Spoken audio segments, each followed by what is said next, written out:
तो जय हिंद दोस्तों, कैसे हैं आप सब। आई होप सब ठीक होंगे। तो आप सब जानते होंगे, जैसे कि आप सबको बताया गया था, यूट्यूब पर हम एनडीए की जो क्लासेस है उनको कराएंगे। A4S हब क्लासेस की तरफ से यूट्यूब पर जो है एनडीए की क्लासेस कराई जाएंगी, जिसके लिए आशीष सर के साथ भी वीडियो अपलोड हुआ था, उसको आप विज़िट कर सकते हैं चैनल पर जा करके। और बाद में एक मेरी क्लास है जो इससे पहले हुई थी, उसको भी चैनल पर जाकर विजिट कर सकते हैं, जिसमें जो सिलेबस रहेगा हमारा, यानी कि हमारी जो सोशल स्टडीज़ वाला पार्ट है उसका जो सिलेबस रहेगा वो सब लास्ट क्लास में बता दिया गया है, डिस्कस कर लिया गया है। तो सब जाकर विजिट करके सिलेबस को देखें। और जो आज से हमारी क्लास स्टार्ट होने वाली है that will be of history. आज से हम हिस्ट्री से स्टार्ट करेंगे, ठीक है। तो चलिए फिर से एक बार स्वागत करते हैं आप सबका, ठीक है। आज से जो है हमारी क्लास जो रहेगी वो सोशल स्टडीज़ में हिस्ट्री की रहेगी। सिलेबस को समझना है तो लास्ट क्लास जो लास्ट क्लास है, लास्ट वीडियो है, उसको एक बार जाकर चैनल पर विजिट करके देख लें।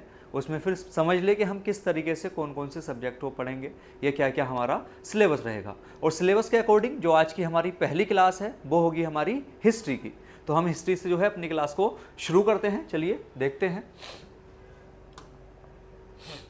हिस्ट्री में हमारे पास 4 पार्ट होते हैं। एंशिएंट हिस्ट्री, मिडिवल हिस्ट्री, आप सबको विजिबल है। Ancient history, medieval history, modern history and world history, ठीक है। जो हिस्ट्री है, अब हिस्ट्री होता क्या है पहले थोड़ा इसको देख लेते हैं। हिस्ट्री होता है हमारा स्टडी ऑफ पास्ट इवेंट्स, ठीक है। जो हमारे पास्ट में घटनाएं घटित हुई हैं तो वो हमारा पास्ट कहलाता है, और वो हमारा जो है इवेंट्स जितने भी हमारे पास में हुए हैं वो हिस्ट्री कहलाता है। इतिहास का अध्ययन करके या फिर हिस्ट्री का अध्ययन करके हम अपने जो वर्तमान है उसमें सुधार लाते हैं, वर्तमान के मार्ग को विकसित करते हैं, वर्तमान के मार्ग को प्रशस्त करते हैं। यानी कि वर्तमान के लिए हम अच्छे से सोच सकते हैं और अपने भविष्य के एक अच्छे भविष्य का निर्माण कर सकते हैं, इतिहास को जानने के बाद, इतिहास को पढ़ने के बाद। तो इतिहास में हम जो पढ़ेंगे वो हमारा रहेगा ancient history, medieval history, modern history and world history, ठीक है। एंशिएंट हिस्ट्री में हम बहुत सी चीज़ों को जानेंगे, जैसे पैलियोलिथिक एज, मीजोलिथिक एज यानी कि स्टोन एज, ब्रोंज एज, और हमारा होता है आयरन एज, हिस्टोरिकल एज जैसे मौर्यन पीरियड, बुद्धा टाइम, और हमारा जैनिज्म रिलीजन। ये सब चीज़ें, काफ़ी चीज़ें हैं, पोस्ट मौर्यन, पोस्ट गुप्ता, तो ये सब हम जानेंगे एंशिएंट हिस्ट्री में। एंड मिडिवल हिस्ट्री में हम मिडिवल हिस्ट्री में जानेंगे कि जैसे कि तुर्क का और अरबों के द्वारा आक्रमण किया गया हमारे देश पर, कैसे यहाँ पर जो दिल्ली सल्तनत है उसकी स्थापना की गई, उसी के साथ में मुगल सल्तनत की स्थापना की गई। उसके बाद में कैसे यूरोपियन कंट्रीज जो थी, यूरोपियन देश जो थे, यूरोपियन जो कंपनीज थी वो भारत में आई, ईस्ट इंडियन कंपनीज जो है भारत में आई, तो वो सब हम मिडिवल हिस्ट्री में जानेंगे। उसी के साथ मॉडर्न हिस्ट्री में हम जानेंगे, मॉडर्न हिस्ट्री में प्री इंडिपेंडेंस पीरियड को जानेंगे कि आज़ादी से पहले हमारे देश में किस तरीके के रिफॉर्म हुए, किस तरीके के आंदोलन हुए, अंग्रेजों के द्वारा यानी कि सबसे पहले ईस्ट इंडिया कंपनी के द्वारा कैसे शासन को चलाया गया, और ईस्ट इंडिया कंपनी के बाद में कैसे ब्रिटिश क्राउन को हमारे देश पर शासन चलाया गया, और उसी के साथ कैसे हमारे देश के जो रिवोल्यूशनरीज थे, या कह सकते हैं हम, उन्होंने कैसे हमारे देश को आज़ाद कराया, कैसे हमारे देश की एक संविधान सभा का निर्माण हुआ, कैसे ये सब हुआ, कैसे आंदोलन हुए, कैसे हमारा देश आज़ाद हुआ, वो सब हम मॉडर्न हिस्ट्री में पढ़ेंगे। वर्ल्ड हिस्ट्री में हम वर्ल्ड हिस्ट्री के परिप्रेक्ष्य पढ़ेंगे, जैसे उस समय पर यूरोप में क्या चल रहा था, अमेरिका में क्या चल रहा था, अफ्रीका में क्या चल रहा था, और किस तरीके से वर्ल्ड वॉर वगैरह हुआ था। तो ये सब चीज़ें हम अपने वर्ल्ड हिस्ट्री का जो क्लास रहेगी उसमें जानेंगे। तो चलिए आज जो हम स्टार्ट करने वाले हैं वो एंशिएंट हिस्ट्री से शुरुआत करेंगे। एंशिएंट हिस्ट्री यानी कि प्राचीन इतिहास, ठीक है। आज से जो हम स्टार्ट करने वाले हैं, स्टार्ट करेंगे प्राचीन इतिहास से यानी कि एंशिएंट हिस्ट्री से। तो चलिए जानते हैं। सबसे पहले तो मैं आपको कुछ चीज़ें क्लियर कर देना चाहता हूं, बता देना चाहता हूं कि हम जब इतिहास को पढ़ेंगे तो उसमें बहुत से शासकों के बारे में पढ़ेंगे, बहुत से रूलर्स के बारे में पढ़ेंगे जो हमारी भावनाओं को আহিत करते हैं। लेकिन हमें यहाँ शासक की जो रिलीजियस उसका रहा है, रिलीजियस पॉइंट ऑफ व्यू रहा है, उसको देख करके उसको हमें नहीं समझना है, हमें उसके रिलीजियस पॉइंट ऑफ व्यू को नहीं समझना है, कैसे उसने एडमिनिस्ट्रेशन को चलाया, उसका पॉलिटिकल करियर कैसे रहा, कैसे उसने अपने पॉलिटिकल करियर में, एडमिनिस्ट्रेटिव करियर में कैसे जीत हासिल की, कैसे उसने बैटल्स को जीता, इस सब पर हम ध्यान देंगे। क्योंकि आगे जाकर के हमें इसका जो रिलीजियस पॉइंट ऑफ व्यू है वो कहीं ना कहीं काम नहीं देगा, ज़्यादा काम नहीं देगा, बट जो हमारा एडमिनिस्ट्रेटिव, पॉलिटिकल, रिफॉर्म ये सब है वो हमारी जो आगे का भविष्य में जहाँ हम काम करेंगे वहाँ पर ये सब काम देगा। तो हमें क्या जानना है, पॉलिटिकल, एडमिनिस्ट्रेटिव, रिफॉर्म जानने हैं और उनका क्या पॉइंट ऑफ व्यू रहता है इस सब पर। ठीक है, तो हम प्राचीन इतिहास को जानेंगे, एकदम शुरू से हम जो है इतिहास को जानने की कोशिश करेंगे। तो सबको जो है सीखना है, वर्ड्स के साथ फैमिलियर होना है, हमें इसको पढ़ना है, लेकिन पढ़ने के साथ साथ सीखना भी है, सीखने के साथ साथ हमें वर्ड्स के साथ फैमिलियर होना है। तो चलिए शुरू करते हैं। सबसे पहले हमारा प्री हिस्टोरिक पीरियड होता है। हिस्ट्री को जब हम शुरू करते हैं तो उसमें सबसे पहले हम पढ़ते हैं prehistoric period. Prehistoric period के बाद में होता है हमारा proto historic period and after that historical age. After that historical age. अब प्री हिस्टोरिक पीरियड, इसको 3 पार्ट में जो है वो डिवाइड किया गया है। 1 is prehistoric, proto historic period and 3rd one is historical age. जब हम इसको हम ब्रीफली जानेंगे, पहले प्री हिस्टोरिक पीरियड को, फिर प्रोटो हिस्टोरिक पीरियड में कौन कौन से पीरियड्स आए और उसके बाद हिस्टोरिकल एज में क्या रहता है। तो चलिए शुरू करते हैं हम प्री हिस्टोरिक पीरियड से। प्री हिस्टोरिक पीरियड मतलब कि इसको हम हिंदी में बोलते हैं प्राग ऐतिहासिक काल।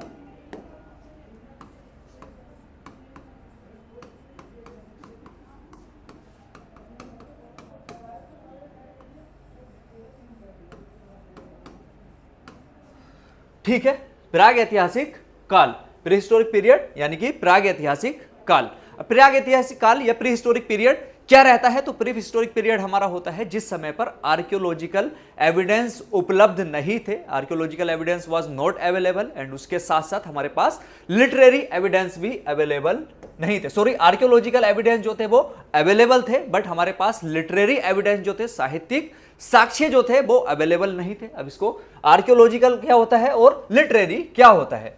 तो आर्कियोलॉजिकल होता है हमारा पुरातात्विक साक्ष्य,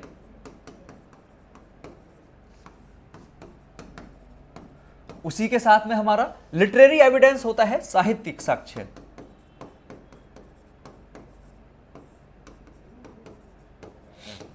अब आर्कियोलॉजिकल एविडेंस जो है हमारे पास उस समय के अवेलेबल है और लिटरेरी एविडेंस उस समय के हमारे पास अवेलेबल नहीं है। आर्कियोलॉजिकल एविडेंस होता है पुरातात्विक साक्ष्य और लिटरेरी एविडेंस होता है हमारा साहित्यिक साक्ष्य। पुरातात्विक साक्ष्य क्या होते हैं, आर्कियोलॉजिकल एविडेंस क्या होते हैं? जैसे कि उस समय का कोई पत्थर है, कोई घर वगैरह है, या उस समय पर आग जब जलाई जाती थी, आग की राख हमें मिली है, या उस समय की कोई जली हुई फसल हमें मिली है। अभी हम आगे सब जानेंगे कि क्या हमें कहां पर मिला है, ठीक है। और उस समय के पत्थर वगैरह, इस सब की चीजें होती हैं, जैसे टूटी हुई बिल्डिंग हुई, कुछ फॉसिल्स हुए इस तरीके से, या उस समय के जो है हड्डियां, मानव की हड्डियां, कंकाल वगैरह हमें मिले हैं। तो उस सबसे पता चलता है कि आर्कियोलॉजिकल एविडेंस जो है उस समय के अवेलेबल हैं। तो अब हमें एक चीज यहां पर यह जाननी है तो कि ये कैसे पता चलता है कि ये उस समय के हैं। जो आर्कियोलॉजिकल एविडेंस हैं वो अवेलेबल है, हमें पता है, लेकिन हमें यह कैसे पता चलता है कि वो उस समय के हैं? तो इसके लिए कार्बन डेटिंग टेस्ट होता है या रेडियो कार्बन टेस्ट रहता है, ठीक है। C14 होता है ये कार्बन डेटिंग टेस्ट या फिर रेडियो कार्बन टेस्ट के द्वारा हमें पता चलता है कि कौन सा एविडेंस किस समय का है, ठीक है। तो ये हमारे आर्कियोलॉजिकल एविडेंस जो है उपलब्ध थे, और आर्कियोलॉजिकल एविडेंस क्या होते हैं ये अभी हमने जाना। उसके बाद में जो सेकंड नंबर था हमारा लिटरेरी एविडेंस। लिटरेरी एविडेंस क्या होता है? तो लिटरेरी एविडेंस रहता है साहित्यिक साक्ष्य, ठीक है। जो लिटरेरी एविडेंस रहता है वो हमारा होता है साहित्यिक साक्ष्य, जैसे कोई बुक वगैरह हो, उस समय की कोई लिखित ग्रंथ वगैरह हो, यानी कि जो कुछ लिखा हुआ हो। तो लिखा हुआ उस समय का हमारे पास कुछ भी अवेलेबल नहीं है, ठीक है, कुछ भी अवेलेबल नहीं है। अब इसको हम डिवाइड करते हैं 4 पार्ट में, जो हमारा प्री हिस्टोरिक पीरियड होता है उसको हम 4 पार्ट में डिवाइड करते हैं, जैसे palaeolithic age, mesolithic age, neolithic age and chalcolithic age. ठीक है, इनको प्रोटो हिस्टोरिक पीरियड में भी रखते हैं किसी जब हम वर्ल्ड हिस्ट्री के परिप्रेक्ष्य से पढ़ते हैं, बट अभी हमने टाइम पीरियड के साथ पढ़ना है इनको, हमें टाइम पीरियड के साथ पढ़ना है। तो प्री हिस्टोरिक पीरियड में कौन कौन से पीरियड होते हैं? Palaeolithic age, mesolithic age, neolithic age and fourth one is chalcolithic age. जो हमारा पैलियोलिथिक एज होता है वो होता है पुरापाषाण काल, एंड मीजोलिथिक एज होता है मध्य पाषाण काल, और नियोलिथिक एज होता है नवपाषाण काल। पैलियोलिथिक एज क्या है? जब मानव के द्वारा पत्थर के औजारों का प्रयोग किया जाता था। पैलियोलिथिक एज क्या है? जब मानव के द्वारा, अभी इसको हम आगे भी ब्रीफली पढ़ेंगे, ब्रीफली जानेंगे हर टाइम पीरियड के बारे में। तो पैलियोलिथिक एज होता है जब पुरापाषाण काल, यानी कि जब मानव के द्वारा पत्थर का प्रयोग किया गया, ह्यूमन बीइंग्स के द्वारा किसका प्रयोग किया गया? स्टोन का प्रयोग किया गया। मीजोलिथिक एज होता है हमारा, second one is mesolithic age, जब मानव के द्वारा जो है माइक्रोलिथ्स यानी कि पत्थर के जो औजार थे उनको पॉलिश करने लगा मानव, और छोटे छोटे आकार में अच्छे पत्थर जो है वो विकसित करने लगा। तो वो होता है हमारा mesolithic age. And the time period is, इसका जो टाइम पीरियड रहता है 2.5 मिलियन बीसी से लेकर 10,000 BC, and second one is 10,000 BC से लेकर 6,000 बीसी। नियोलिथिक एज हमारा रहता है 6,000 बीसी से लेकर 1,000 बीसी तक, और जो हमारा नियोलिथिक एज होता है वो है जब मानव के द्वारा कृषि की शुरुआत कर दी गई थी। कहां पर? सबसे पहले एशिया में या इंडिया में कृषि की शुरुआत हुई थी, तो मेहरगढ़ बलूचिस्तान में कृषि की शुरुआत हुई थी। अभी इसको हम आगे जानेंगे। हम ना सीक्वेंस से चलेंगे, बट ये इस तरीके का सीक्वेंस रहेगा हमारा कि पहले हम ये पढ़ेंगे, उसके बाद में ये पढ़ेंगे, एंड उसके बाद में ये पढ़ेंगे। Last one is chalcolithic age, and the time period is 4000 to 2000 BC. And what is chalcolithic age? So जब मानव के द्वारा कॉपर का प्रयोग, तांबे का प्रयोग करना शुरू कर दिया गया था, तो ये हमारा कैल्कोलिथिक एज होता है। हमारे सिलेबस में हमें कैल्कोलिथिक एज को बहुत ब्रीफली नहीं पढ़ना होता है, बस इतना पढ़ना है। इसका एक बार टाइम पीरियड देख लेंगे कि जो हमारा कैल्कोलिथिक एज है वो नियोलिथिक एज के बाद में है। एक चीज तो हमें ये याद रखनी है, और ये याद रखना है जब मानव के द्वारा कॉपर का प्रयोग करना शुरू कर दिया गया था। चलिए अब एक चीज यहां पर ये जानेंगे हमने टाइम पीरियड की शुरुआत की थी। हमने जो टाइम पीरियड की शुरुआत की है, यहां पर बीसीई कुछ जैसा कुछ लिखा हुआ है। अब कुछ लोगों को बीसीई के बारे में पता होगा, कुछ लोगों को बीसीई के बारे में नहीं पता होगा। तो पहले हम क्या करते हैं, एक होता है, कुछ होता है जब हम डेट पढ़ते हैं, तारीख पढ़ते हैं, तो एक हमारा होता है BCE, CE, BCE, BC, and दो रहते हैं हमारे CE, and fourth one is AD. ठीक है, ये 4 टर्म रहती है जब हम तारीख को पढ़ते हैं, डेट को पढ़ते हैं। अब इसमें सबसे पहले क्या होता है? बीसी होता है हमारा बिफोर कॉमन एरा, बीसी होता है बिफोर क्राइस्ट। इस तरीके से लिखा हो तो समझ ले ये क्या लिखा हुआ है। जब अगर बीसी, बीसी, सीई, एडी इस तरीके का कुछ लिखा हुआ हो तो वो तारीख कब की है, इसको समझ के हम ये जानेंगे, बिफोर क्राइस्ट। नेक्स्ट रहता है हमारा सीई यानी कि common era, and AD is anno domini. अब जब हम कैलेंडर को लगाते हैं, इसको कैलेंडर का हिसाब लगाते हैं, ठीक है, उसमें क्या रखते हैं? जो बिफोर कॉमन इरा और जो बिफोर क्रिस्ट वाला टाइम पीरियड है। क्रिस्ट भगवान जीसस के बारे में सबने सुना होगा, तो ये जीसस के बोर्न का टाइम है, जन्म के टाइम है, इन दोनों के ये बीच में। ठीक है, तो बीसी या बीसी होता है जीसस या क्राइस्ट के जन्म से पहले का समय या उनके जन्म का समय, और उसी के साथ में हमारा सीई और जो एडी है वो होता है आफ्टर बोर्न,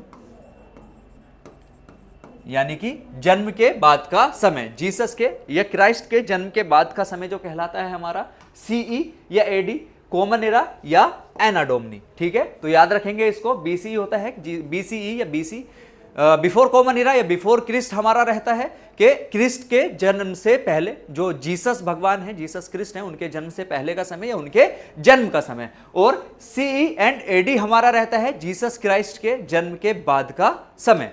ठीक है, तो याद रखेंगे, इन टर्म्स को याद रखेंगे। चलिए हम यहां पर क्या पढ़ रहे थे? टाइम पीरियड हमने देखा था आर्कियोलॉजिकल एविडेंस का और लिटरेरी एविडेंस का।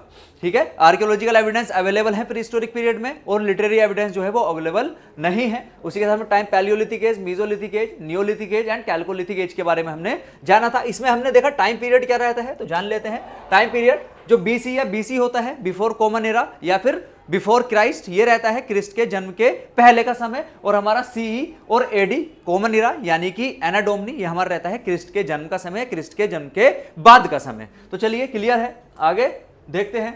प्रोटो हिस्टोरिक पीरियड हमारा क्या रहता है, हमने 3 में डिवाइड किया था ना, prehistoric period, proto historic period and historical age. जो हमारा प्रोटो हिस्टोरिक पीरियड है वो क्या रहता है, आर्कियोलॉजिकल एविडेंस जो है इस समय पर अवेलेबल है। लिटरेरी एविडेंस जो है वो अवेलेबल तो है बट उनको पढ़ा नहीं गया है। ठीक है, जो लिटरेरी एविडेंस है,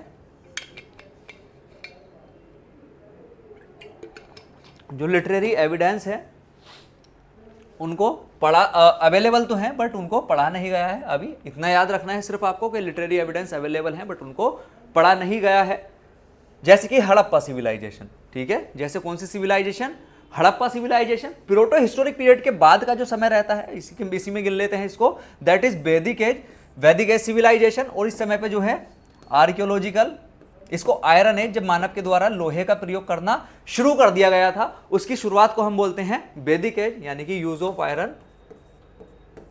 और हमारा क्या होता है इसमें, आर्कियोलॉजिकल और लिटरेरी एविडेंस जो है, इसमें भी क्या है कि जो हड़प्पन सिविलाइजेशन है इसमें हमारे पास जो है लिपि तो अवेलेबल है, बस भाषा नहीं मिली है, स्क्रिप्ट,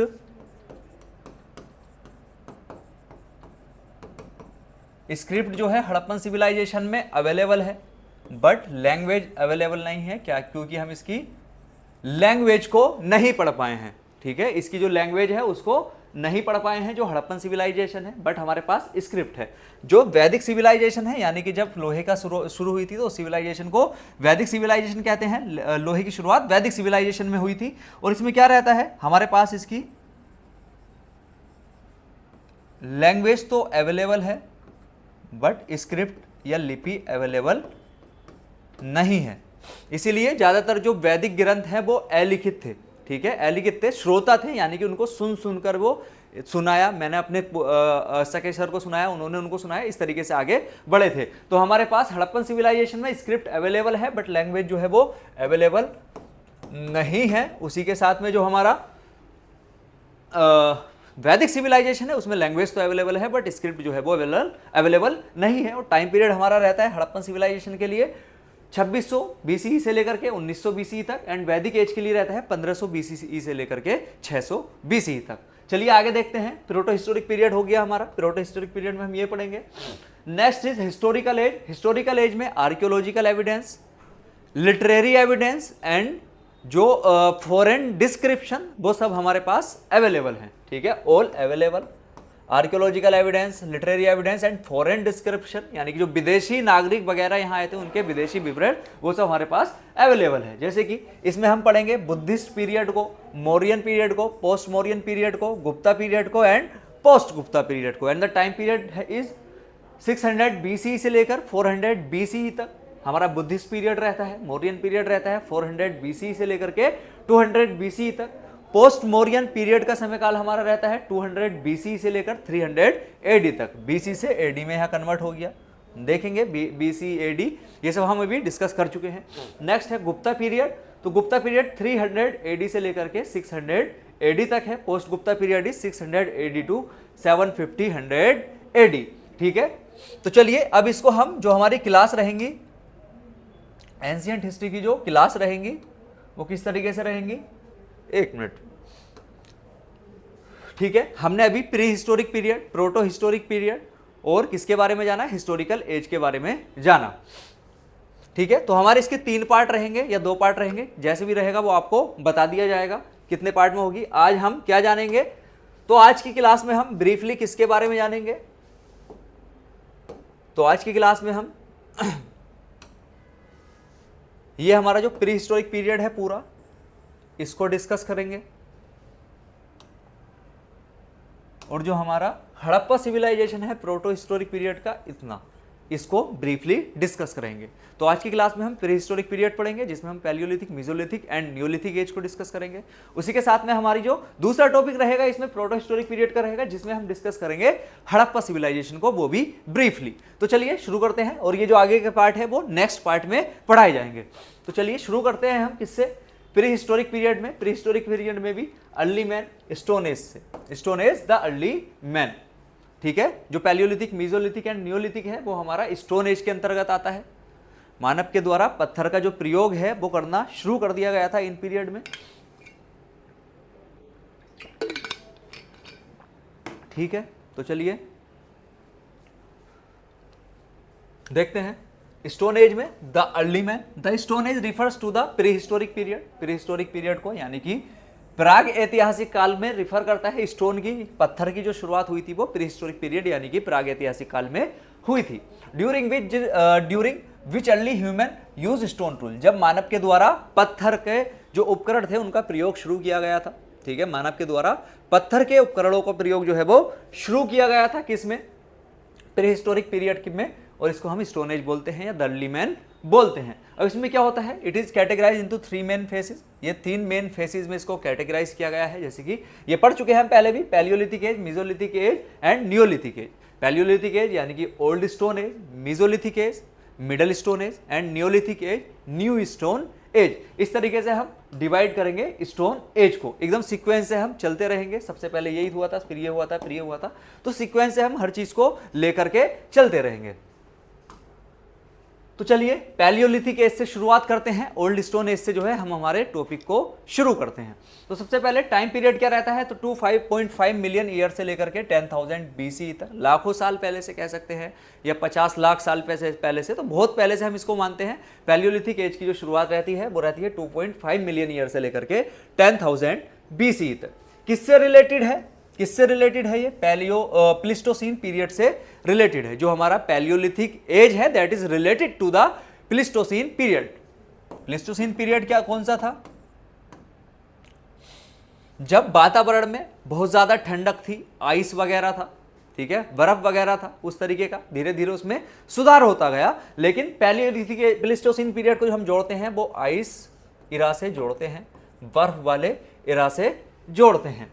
करेक्टरिस्टिक क्या थे, विशेषताएं क्या थी, तो इस समय पर अर्ली ह्यूमंस थे यानी कि प्रारंभिक मानव थे। और कौन कौन थे, जैसे कि देखेंगे आप, Homo habilis, Homo erectus and Homo sapiens. तो यहां पर हम एक चीज समझेंगे, हम यहां पर ना ही साइंस के परिप्रेक्ष्य से समझेंगे, ना ही ज्योग्राफी के परिप्रेक्ष्य में समझेंगे, हम यहां समझेंगे हिस्ट्री के परिप्रेक्ष्य में कि ह्यूमन, होमो हैबिलिस, होमो इरेक्टस और होमो सैपियंस मानव जो थे वो क्या थे।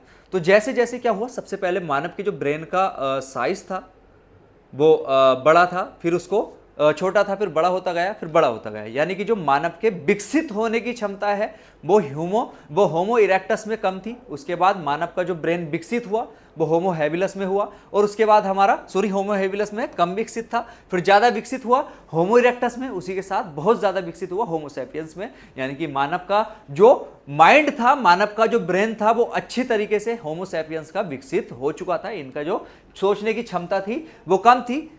अब जैसे कि क्या है, उस समय पर उन्हें धीरे धीरे पता चला कि हम पत्थर का प्रयोग करके से हम अपने भोजन को गैदर कर सकते हैं, इकट्ठा कर सकते हैं।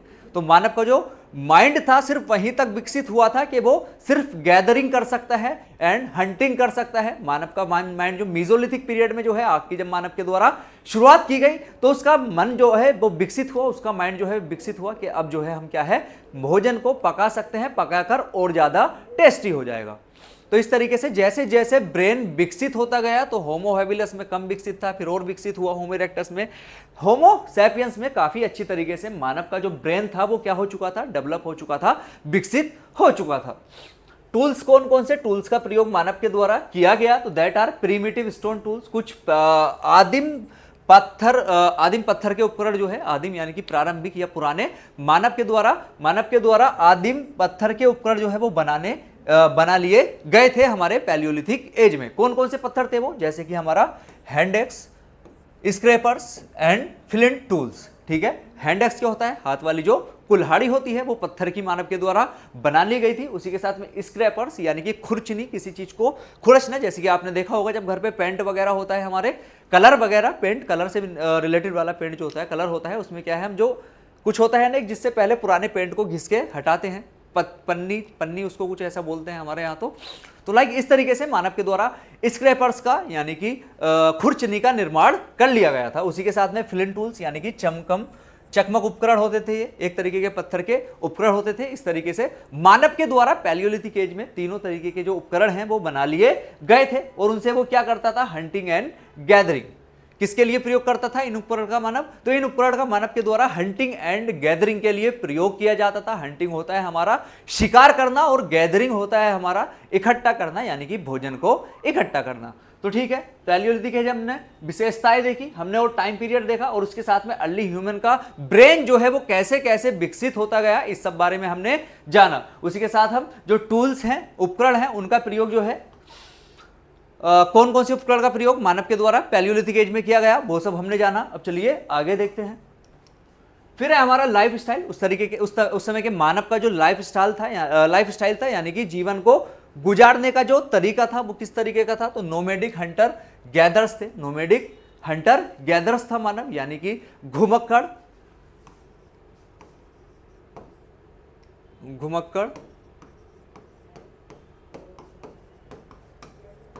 शिकारी और संग्राहक।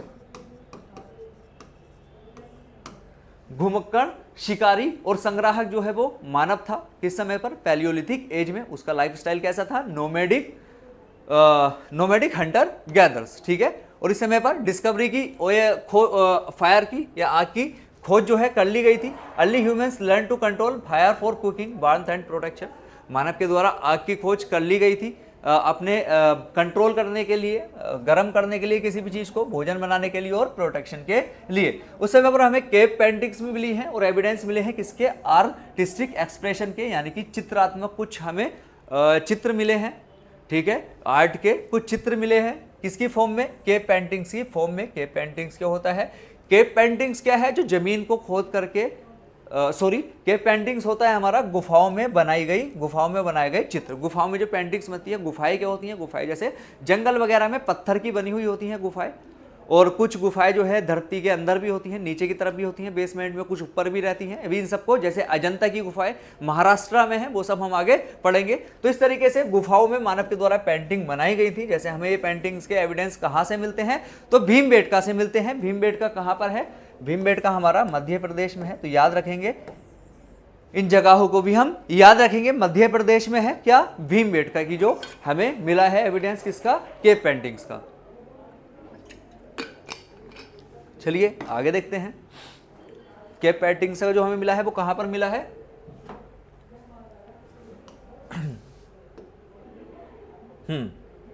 ठीक है, कहां पर मिला है, एमपी में मिला है, तो याद रखेंगे इनको। चलिए आगे बढ़ते हैं। नेक्स्ट है हमारा साइट्स इन इंडिया। जो पैलियोलिथिक एज है उसकी साइट्स कहाँ पर है, कहाँ पर हमें पैलियोलिथिक एज के जो है वो एविडेंस मिले हैं या साइट्स मिली हैं, तो वो जगह कौन कौन सी हैं उसको जानेंगे। तो सबसे पहले Bhimbetka caves, Son valley and Kurnool caves. याद रखेंगे, इस तरीके के क्वेश्चंस पूछे लिए जाते हैं हमारे सेकंड वाले पेपर में। तो क्या है, भीमबेटका की केव्स जो है, भीमबेटका की जो गुफाएं हैं वो कहाँ पर स्थित है, मध्य प्रदेश में स्थित है।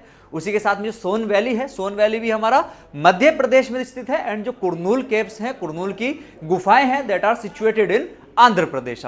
चलिए हमारा पैलियोलिथिक एज कंप्लीट होता है, आगे बढ़ते हैं।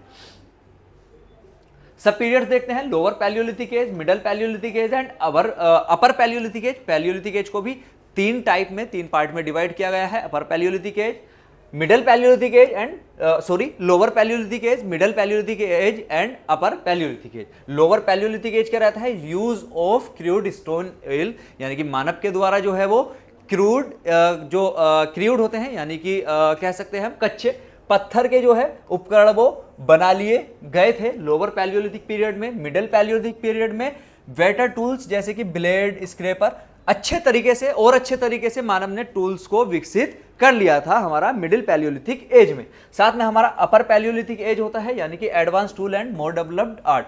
मानव के द्वारा जो अपर पैलियोलिथिक एज आता है हमारा, उसमें बहुत अच्छे तरीके से क्या कर लिया जाता है, एडवांस टूल बना लिए जाते हैं, उपकरण बना लिए जाते हैं, और आर्ट को, कला को और ज्यादा विकसित कर लिया जाता है। ठीक है, आर्ट को यानी कि कला को और ज्यादा विकसित कर लिया जाता है। तो चलिए, देखा हमने क्या, जो हमने सब पीरियड थे पैलियोलिथिक एज के वो देखे। आगे बढ़ते हैं,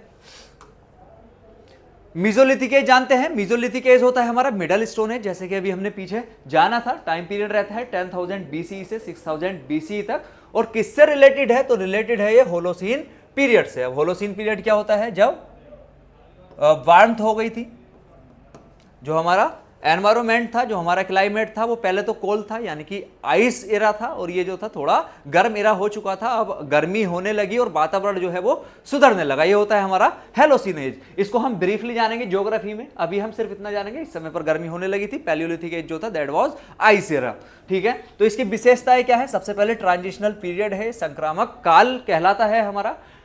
तो पूछ सकता है कि मीजोलिथिक एज जो है वो हमारा जो संक्रामक काल है प्रीहिस्टोरिक पीरियड में, वो कौन सा है, पैलियोलिथिक, मीजोलिथिक या नियोलिथिक। तो याद रखेंगे ट्रांजिशनल पीरियड इज हमारा mesolithic age. So marks the transition from hunting gathering to more settled form of life. मानव जो है अब क्या करने लगा, वो हंटिंग और गैदरिंग को छोड़ करके, मतलब बहुत कम हंटिंग और गैदरिंग करने लगा, यानी कि जो शिकार और संग्रह का कार्य था उसका, उसको कम करने लगा, और उसी के साथ में वो थोड़ा सेटल होने की कोशिश करने लगा, और वो जो है मानव सेटल होने लगा।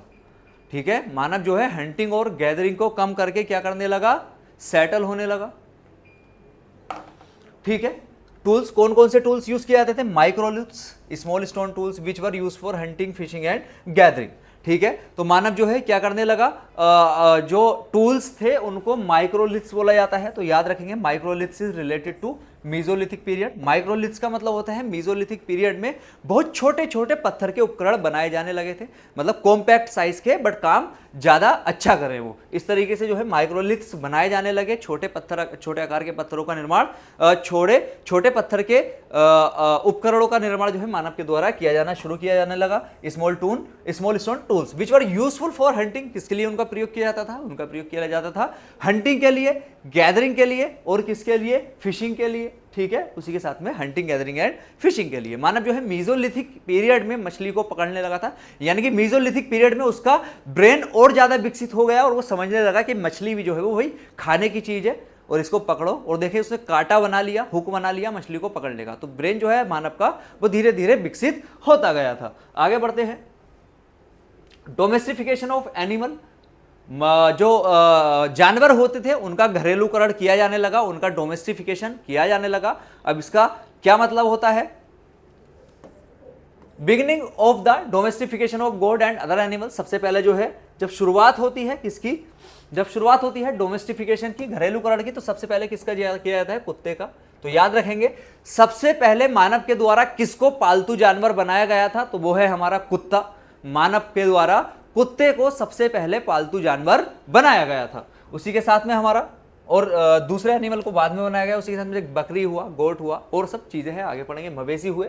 New form of shelter, construction of huts and semi permanent dwellings. मानव जो है वो अपनी झोपड़ी बनाकर रहने लगा। पहले तो मानव ऐसी पेड़ों के नीचे, जंगल में, इधर उधर गुफाओं में रहता था। फिर क्या मानव अपने अपने हट बनाकर रहने लगा, झोपड़ी बनाकर रहने लगा, और वो सेमी परमानेंट ड्वेलिंग्स यानी कि उसके जो आवास होते थे वो सेमी परमानेंट आवासों का निर्माण करने लगा। ठीक है, मानव जो है सेमी परमानेंट आवासों का निर्माण करने लगा, ड्वेलिंग्स का निर्माण करने लगा, और अपनी झोपड़ी बनाकर सेमी परमानेंट तरीके से मानव रहने लगा। एविडेंस ऑफ फिशिंग, हमें फिशिंग के एविडेंस मिले हैं मीजोलिथिक पीरियड में। तो इसमें क्या मिला है, use of fish hooks and nets. किसका, फिश हुक्स का, यानी कि मछली को पकड़ने वाले जो कांटे होते हैं उसके एविडेंस मिले हैं हमें। उसी के साथ में एविडेंस मिले हैं नेट के, यानी कि जो जाल होता है मछली को पकड़ने वाला। ठीक है, क्लियर है सबको। फिर एक बार,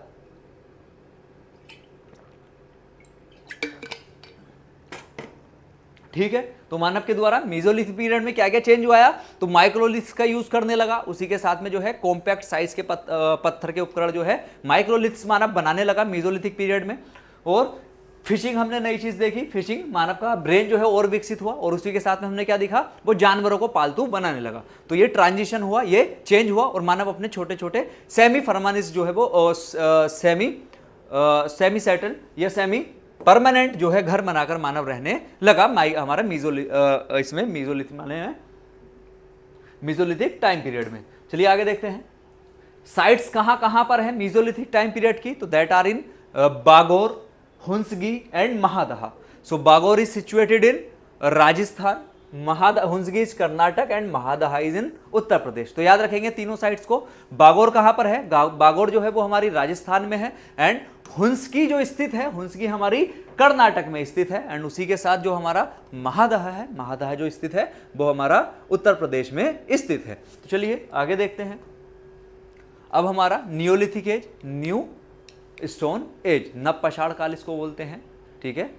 इस समय पर चलिए क्या चेंज रहता है, टाइम पीरियड रहता है हमारा 5000 BC से लेकर 800 BC तक टाइम पीरियड कितना रहता है, तो हमारा टाइम पीरियड हमारा रहता है 5000 BC से लेकर के 800 BC तक और रिलेटेड है ये किससे, होलोसीन पीरियड से, यानी कि जब वातावरण जो है वो सही होने लगा था, वातावरण में सुधार होने लगा था, तो दैट इज होलोसीन पीरियड। उसी के साथ में इसके कैरेक्टरिस्टिक्स क्या रहते हैं, इसकी विशेषताएं क्या रहती है, तो सबसे पहले मानव के द्वारा कृषि की शुरुआत जो है सबसे पहले किस काल में की गई, तो वो हमारी नियोलिथिक एज में, नवपाषाण काल में मानव के द्वारा कृषि की शुरुआत की गई। याद रखेंगे the most significant development the shift from hunting and gathering to agriculture. मानव जो है अपने शिकार को और संग्रह के कार्य को छोड़कर क्या करने लगा, इसको छोड़ करके मानव क्या करने लगा, कृषि करने लगा, एग्रीकल्चर जो है वो करने लगा, खेती करने लगा। जैसे कि उस समय पर कुछ फसलों का घरेलूकरण हुआ, कुछ फसलें अपनाई गई, कुछ फसलें जो है मानव के द्वारा उनको बोया जाना शुरू किया और उनको उगाया जाना शुरू किया गया। उनमें क्या है, जैसे कि व्हीट है, बार्ले है एंड राइस है। तो मानव के द्वारा गेहूं उगाई गई, जौ की फसल उगाई गई और उसी के साथ में राइस यानी कि चावल की फसल मानव के द्वारा उगाई गई। परमानेंट सेटलमेंट, मानव जो है परमानेंट तरीके से बस गया, परमानेंट तरीके से रहने लगा। Development of villages and early settlement, ठीक है, गांव वगैरह जो है वो बसने लगे और हमारे सेटलमेंट्स होने लगे, प्रारंभिक सेटलमेंट होने लगे किसमें, नियोलिथिक एज में। तो गांव वगैरह जब बसने लगे और जो उनका अर्ली सेटलमेंट होने लगे, प्रारंभिक मानव का जो है सेटलमेंट होने लगा। मानव जो है अब क्या है कि घर बनाकर रहने लगा नियोलिथिक टाइम पीरियड में, अच्छे से सोसाइटी का निर्माण, हमें ऐसे कुछ एविडेंस मिलते हैं कि हमें लगता है कि सोसाइटी का निर्माण जो है वो होने लगा था इस पीरियड में, हमारा किस पीरियड में, नियोलिथिक टाइम पीरियड में, ठीक है। नियोलिथिक टाइम पीरियड में जो है सोसाइटी का निर्माण, समाज का निर्माण हो चुका था और उस सोसाइटी को कहा जाता है बैंड सोसाइटी। बेसिकली ये कौन सी सोसाइटी, बैंड सोसाइटी कहलाती है। इसमें एक मुखिया चुन लिया जाता था। जो बैंड सोसाइटी है हमारी, उसकी शुरुआत हो चुकी थी नियोलिथिक टाइम पीरियड में। और बैंड सोसाइटी में होता क्या है कि एक जैसे कि शिकार वगैरह पर जा रहे हैं तो एक मुखिया चुन लिया जाता था सबके द्वारा मिलकर के, और जो है वो आकर के क्या होता था, वो आकर के सब समान स्थिति में हो जाते थे। जब शिकार वगैरह से वो वापस आ जाते थे, धीरे धीरे उसमें विकसित डेवलपमेंट होता रहा और जो है हाँ इस तरीके से आगे बसने लगे। और जो महिलाओं की स्थिति थी वो काफ़ी सही थी, क्योंकि महिलाएं जो है उस समय पर किसमें घर रहती थी, घर को संभालती थी। जो बुजुर्ग वगैरह थे वो भी घर को संभालते थे, तो उनकी स्थिति कहीं ना कहीं सही बनी हुई थी, ठीक है। तो इस तरीके से उस समय की सोसाइटी जो है बैंड सोसाइटी थी। डेवलपमेंट ऑफ गांव वगैरह बनने लगे थे लोगों के और अर्ली सेटलमेंट होने लगा था। तो चलिए बैंड सोसाइटी थी, याद रखेंगे। नेक्स्ट है टूल्स, किस तरीके के उपकरण का जो है मानव के द्वारा प्रयोग किया गया उस समय पर नियोलिथिक टाइम पीरियड में, तो पॉलिश्ड स्टोन टूल्स का प्रयोग करने लगे। पोट्री का यानी कि मिट्टी के बर्तन बनाने लगे, मिट्टी के बर्तन ह्यूमन के द्वारा शुरू किए जाने लगे। किसके बर्तन, मिट्टी के बर्तन, ठीक है। तो मिट्टी के बर्तन मानव के द्वारा बनाए जाने लगे और उसी के साथ में व्हील, पहिए का आविष्कार होता है नियोलिथिक टाइम पीरियड में, ठीक है। पहिए का शुरुआत जो होती है नियोलिथिक टाइम पीरियड में, फसल की शुरुआत होती है नियोलिथिक टाइम पीरियड में। कुत्ते को पालतू बनाया जाता है नियोलिथिक टाइम पीरियड में, और जो है मानव घर बनाकर, हट्स बनाकर और ड्वेलिंग्स बनाकर मानव जो है वो रहने लगता है, ठीक है। सोशल चेंजेस क्या होते हैं, rise of more structure society with division of labour, ठीक है। लेबर का डिवीजन हो गया और सोसाइटी जो है वो और स्ट्रक्चर हो गई, ठीक है, यानी कि सब अपने अपने काम के लिए बढ़ गए। जैसे जो बुजुर्गों का काम होता था, महिलाओं का काम होता था, उत्पादन वगैरह में इनका महिलाओं का योगदान रहता था फसल वगैरह में, और जो पुरुष वगैरह थे वो क्या करते थे, वो अपना बाहर से आके शिकार वगैरह करके आते थे। इस तरीके से जो है सोसाइटी स्ट्रक्चर हो चुकी थी। बैंड सोसाइटी इसको हम बोलते हैं। वो भी पीछे भी आपको बता दिया गया था, मुझे याद आया तो मैंने आपको सोचा यहीं पर बता दूं। एनिमल डोमेस्टिफिकेशन, मानव को पालतू बनाया जाने लगा। जैसे कुत्ता तो सबसे पहले बनाया था, उसके बाद कैटल, शीप एंड गोट्स, ये सब मानव के द्वारा पालतू बनाए जाने लगे। आर्किटेक्चर क्या होता है, construction of permanent houses, construction किया जाने लगा किसका, परमानेंट हाउस। परमानेंट घर जो है वो स्थायी रूप से घर मानव के द्वारा बनाने जाने लगे। किस चीज के, मिट्टी के और ईंटों के, ठीक है, मिट्टी और ईंटों के घर मानव के द्वारा बनाए जाने लगे। साइट्स कहाँ पर है, ये कहाँ पर है, हमें न्यूलिथिक टाइम पीरियड के जो घर वगैरह मिलते हैं, that are in Mehrgarh Balochistan, जो पाकिस्तान में है। मेहरगढ़ कहाँ पर स्थित है, बलूचिस्तान पाकिस्तान में है। और सबसे पहले हमें कृषि के साक्ष्य, एग्रीकल्चर का जो एविडेंस मिलते हैं वो यहीं से मिलते हैं, early agriculture society. Chilka lake कहाँ पर है, उड़ीसा में है। गुफ्रकाल जगह जो है कहाँ पर है, गुफ्रकाल है हमारी जम्मू एंड कश्मीर में, ठीक है। गुफ्रकाल कहाँ पर है, जम्मू एंड कश्मीर में। तो याद रखेंगे क्या क्या चेंजेस हमारे पैलियोलिथिक से मीजोलिथिक में हुए, फिर मीजोलिथिक से कैसे चेंज न्यूलिथिक टाइम पीरियड में हुए। अभी क्वेश्चंस भी देखेंगे कि किस तरीके के क्वेश्चंस जो है इससे पूछे जाते हैं। चलिए, इंपोर्टेंट डेवलपमेंट क्या क्या हुआ था इस पूरे प्री हिस्टोरिक पीरियड में। तो आग की खोज हो गई थी, आग को मानव ने बनाना, खाना बनाना, गर्म करना और सुरक्षा के लिए प्रयोग करना शुरू कर लिया गया था। आर्ट एंड कल्चर में केव पेंटिंग्स बनाई गई मानव के द्वारा, कार्विंग्स बनाई गई और अर्ली सिंबॉलिक आर्ट, कुछ मानव के द्वारा जो है पेंटिंग्स वगैरह, कार्विंग्स वगैरह और आर्ट्स वगैरह जो है वो बनाई जाने लगी थी हमारी पूरी प्री हिस्टोरिक पीरियड में। ब्यूरियल्स हमें कब्र के साक्ष्य भी मिले हैं, किसके, दफनाने के साक्ष्य। ब्यूरियल्स होता है दफनाने के साक्ष्य, ठीक है। तो evidence of burial practices with some graves containing grave goods, मतलब कि हमें उस समय पर मानव को जब मर जाता था कोई भी, उसको दफनाने के एविडेंस या दफनाने के साक्ष्य भी मिले हैं, जिसमें जो है वो रिलीजियस प्रैक्टिस को शो करता है कि वो कोई ना कोई रिलीजियस प्रैक्टिस जो है वो करते थे, किसी ना किसी धर्म को मानते थे, ऐसा कुछ शो करता है। क्योंकि कब्र में हमें क्या मिला है, कुछ में कब्र में बकरी वगैरह के साक्ष्य, बकरी वगैरह के कंकाल मिले हैं, कुछ में मिट्टी के बर्तन मिले हैं, कुछ में धातुओं के बर्तन मिले हैं। तो इस तरीके से हमें एविडेंस मिले हैं जिससे पता चलता है कि वो किसी रिलीजियस की प्रैक्टिस करते हैं। और एक चीज़ और यहाँ पर याद रखेंगे हम, एक मिनट, सॉरी,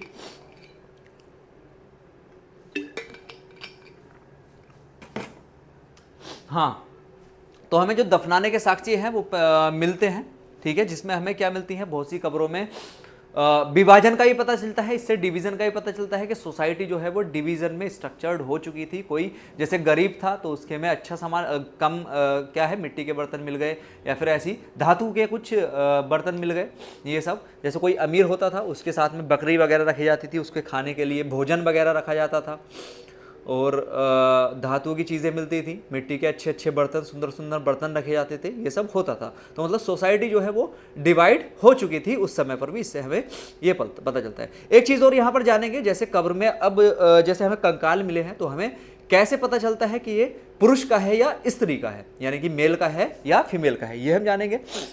तो बेसिकली एक हिप बोन होती है, कूल्हे की जो हड्डी होती है, उससे हमें पता चलता है कि ये मेल का है या फीमेल का है। जब हिप बोन ब्रॉड होती है, थोड़ी बड़ी होती है, तो उससे पता चलता है ये कंकाल महिला का है, और जो हिप बोन होती है वो नॉर्मल रहती है, तो उससे पता चलता है कि ये मानव का है। बेसिकली इतना याद रखना है, जो फीमेल की हिप बोन होती है वो बड़ी होती है, तो इससे पता चलता है हमें कि जो है कौन सा महिला का कंकाल है, महिला का स्केलेटन है, कौन सा पुरुष का स्केलेटन है या कंकाल है, ठीक है। तो हमें ब्यूरियल के भी या दफनाने के एविडेंस या साक्ष्य भी मिलते हैं, जिसमें कब्रों में भी हमें बहुत सी चीजें मिलती हैं। किसी में बकरी के साक्ष्य मिले हैं, किसी में पोट्रीज यानी कि मिट्टी के बर्तनों के साक्ष्य मिले हैं, ये सब चीजें मिली हैं, किसी में भोजन मिला है। तो चलिए आगे बढ़ते हैं। यहाँ तक हमने इंपोर्टेंट डेवलपमेंट जो है हमारे इसमें प्री हिस्टोरिक पीरियड में ये रहते हैं।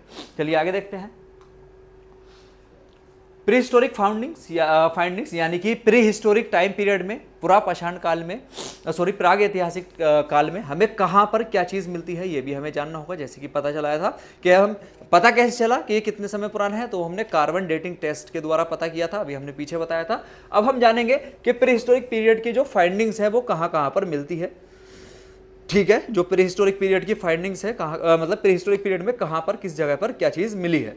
तो चलिए सबसे पहले देखते हैं भीमबेटका मध्य प्रदेश में है। यहाँ पर हमें होमोसेपियंस केव मिली है, यानी कि मानव के जो होमोसेपियंस मानव था, ह्यूमन था, उसके रहने के जो है साक्ष्य मिले हैं। और 500 पेंटेड रॉक शेल्टर्स मिले हैं, 500 पेंटेड रॉक शेल्टर मिले हैं, यानी कि वहाँ पर उनकी चित्रात्मक कला वगैरह मिली है। 500 रॉक शेल्टर्स मिले हैं, यानी कि चट्टानों पर चित्रात्मक कला मिली है। कितनी? 500। 500 पेंटेड रॉक शेल्टर्स मिले हैं। कहाँ पर? भीमबेटका में। दोनों को याद रखेंगे। नेवासा जो स्थित है हमारा, Nevasa is situated in Maharashtra. और हमें नेवासा में क्या क्या मिला है?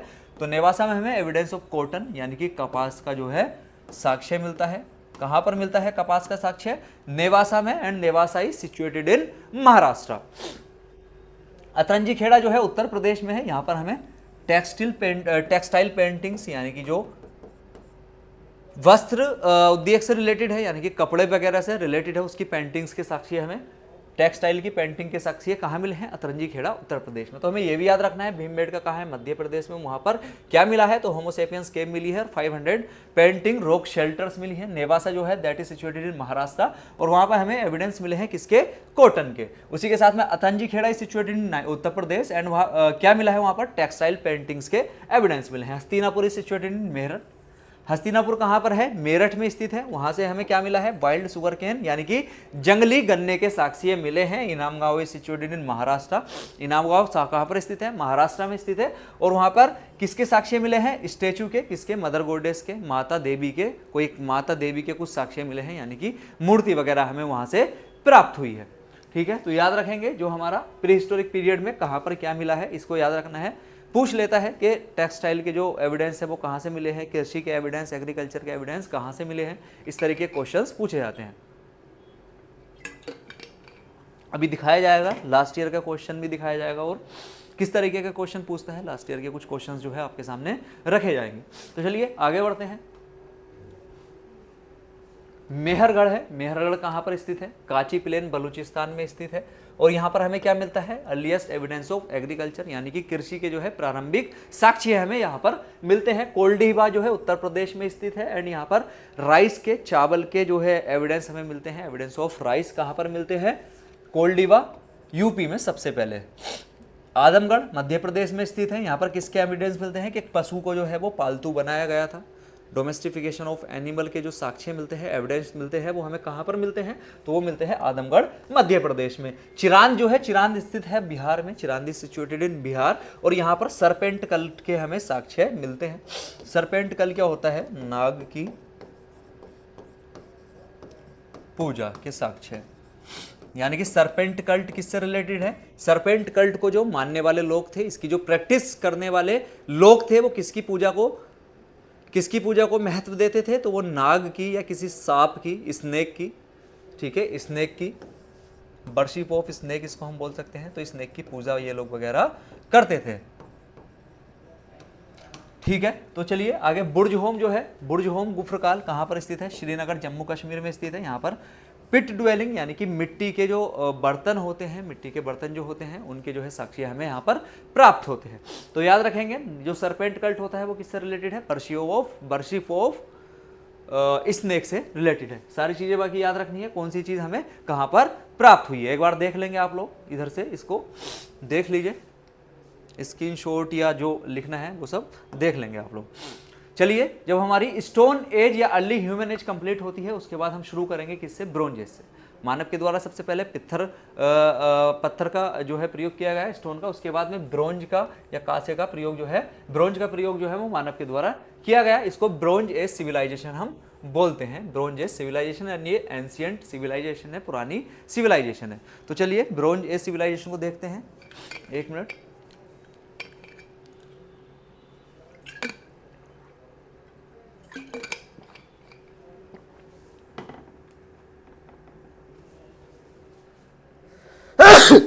सॉरी, एक मिनट रुकेंगे।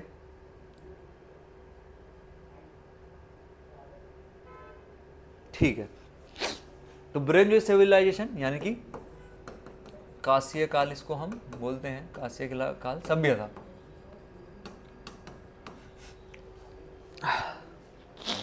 अब इसमें होता क्या है? सबसे एंशियंट सिविलाइजेशन मानी जाती है, पुरानी सिविलाइजेशन मानी जाती है।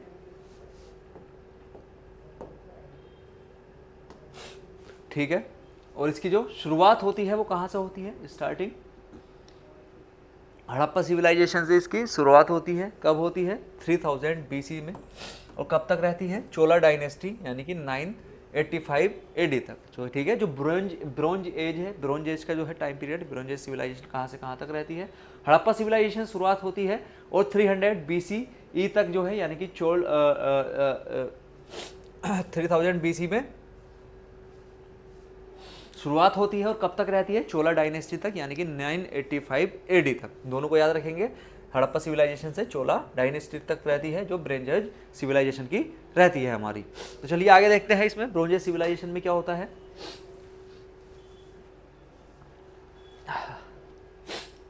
इंडस वैली सिविलाइजेशन भी इसको बोलते हैं। सबसे पहले इसके हम ज्योग्राफिकल एक्सटेंट देखते हैं।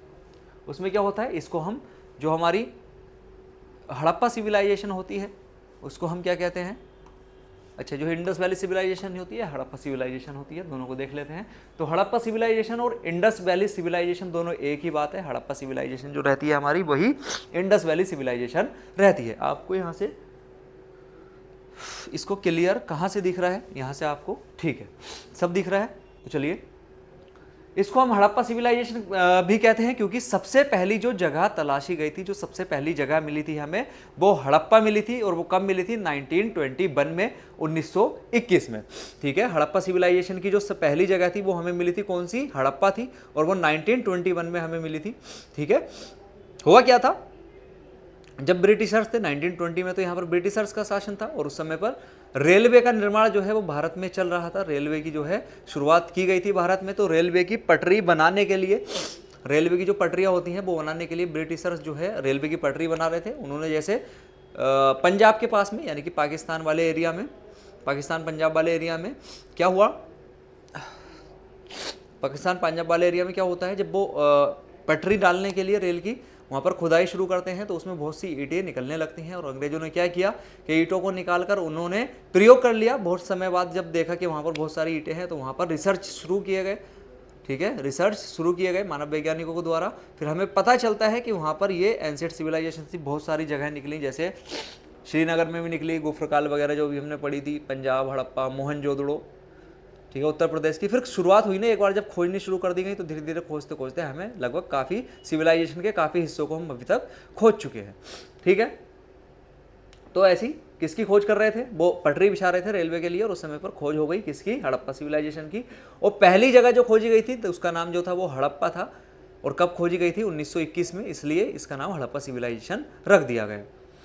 Harappa culture is older than the chalcolithic age. जो कैलकोलिथिक एज जो हमने पढ़ा था, जब मानव के द्वारा कॉपर का यूज शुरू कर दिया गया था, उससे पहले की है जो हमारी हड़प्पा सिविलाइजेशन है, ठीक है। हड़प्पा सिविलाइजेशन कब की है, कैलकोलिथिक एज से पहले की है। उसी के साथ में सेंट्रल जोन जो है इस कल्चर का, इस संस्कृति का, कहाँ पर है, तो हड़प्पा में है। हड़प्पा कहाँ पर स्थित है, पंजाब पाकिस्तान में स्थित है, याद रखेंगे। हड़प्पा इज सिचुएटेड इन पंजाब पाकिस्तान, मोहनजोदड़ो में है। सेंटर जो है, इस सेंट्रल जोन जो है इस सिविलाइजेशन का कहाँ पर है, हड़प्पा में है, जो पंजाब में स्थित है, पंजाब पाकिस्तान वाला। मोहनजोदड़ो जो है, इसको literally the mount of the dead भी बोलते हैं, याद रखेंगे इस पॉइंट को, इंपॉर्टेंट है। माउंट ऑफ द डेड भी बोलते हैं लिटरली। द लास्ट ईयर में यहीं से क्वेश्चन पूछा गया था। कहाँ पर है ये, सिंध पाकिस्तान में है, और मेनली जो है इंडस वैली सिविलाइजेशन में है, इंडस वैली में है, जो सिंधु नदी वाली जो नदियाँ हैं उसमें है, ठीक है। इसको क्या बोलते हैं मोहनजोदड़ो को, the mount of the dead, या मृतकों का टीला। मृतकों का टीला क्यों बोलते हैं, क्योंकि वहाँ यहाँ पर जो है बहुत सारे जो है वो मिले थे कंकाल वगैरह हमें मोहनजोदड़ो में। It is called the bronze age civilization because of use of bronze tools and technology. ये जो है ब्रोंज सिविलाइजेशन कहलाती है। और ब्रोंज सिविलाइजेशन ये इसलिए कही जाती है क्योंकि इस समय पर ब्रोंज का जो उपयोग है, प्रयोग है, वो करना शुरू कर दिया गया था। और ब्रोंज टेक्नोलॉजी का यूज किया जाता था, ब्रोंज टूल्स जो है बनाए जाते थे। चलिए आगे बढ़ते हैं।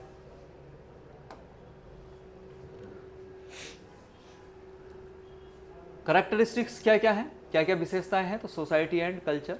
सोसाइटी क्या रहती है, कल्चर क्या रहता है। अर्बन प्लानिंग, तो सबसे पहले इसमें क्या है, अर्बन प्लानिंग है, यानी कि शहरी योजना है।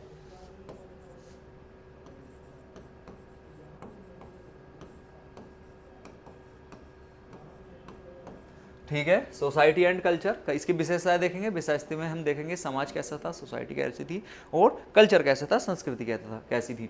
सबसे पहले इसमें देखेंगे अर्बन प्लानिंग। अर्बन प्लानिंग हो चुकी थी, यानी कि जो हमारी हड़प्पा सिविलाइजेशन थी that was the urban civilization. शहरी सिविलाइजेशन थी, याद रखेंगे ये पॉइंट, याद रखेंगे। Harappa was the urban civilization. Harappa जो थी वो शहरी सभ्यता थी, शहरी सभ्यता थी।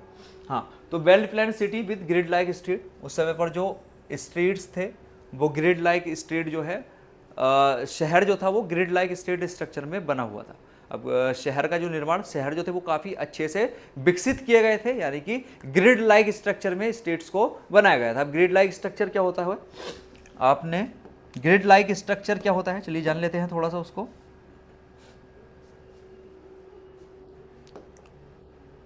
हाँ, आपने जो है ऐसे शतरंज देखा होगा, आप सभी लोगों ने शतरंज तो देखा ही होगा।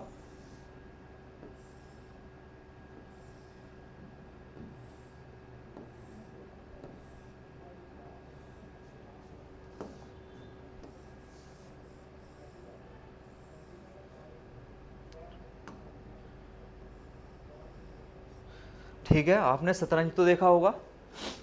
तो चलिए, अब ग्रिड लाइक स्टेट्स क्या है, तो जैसे ये घर हुआ,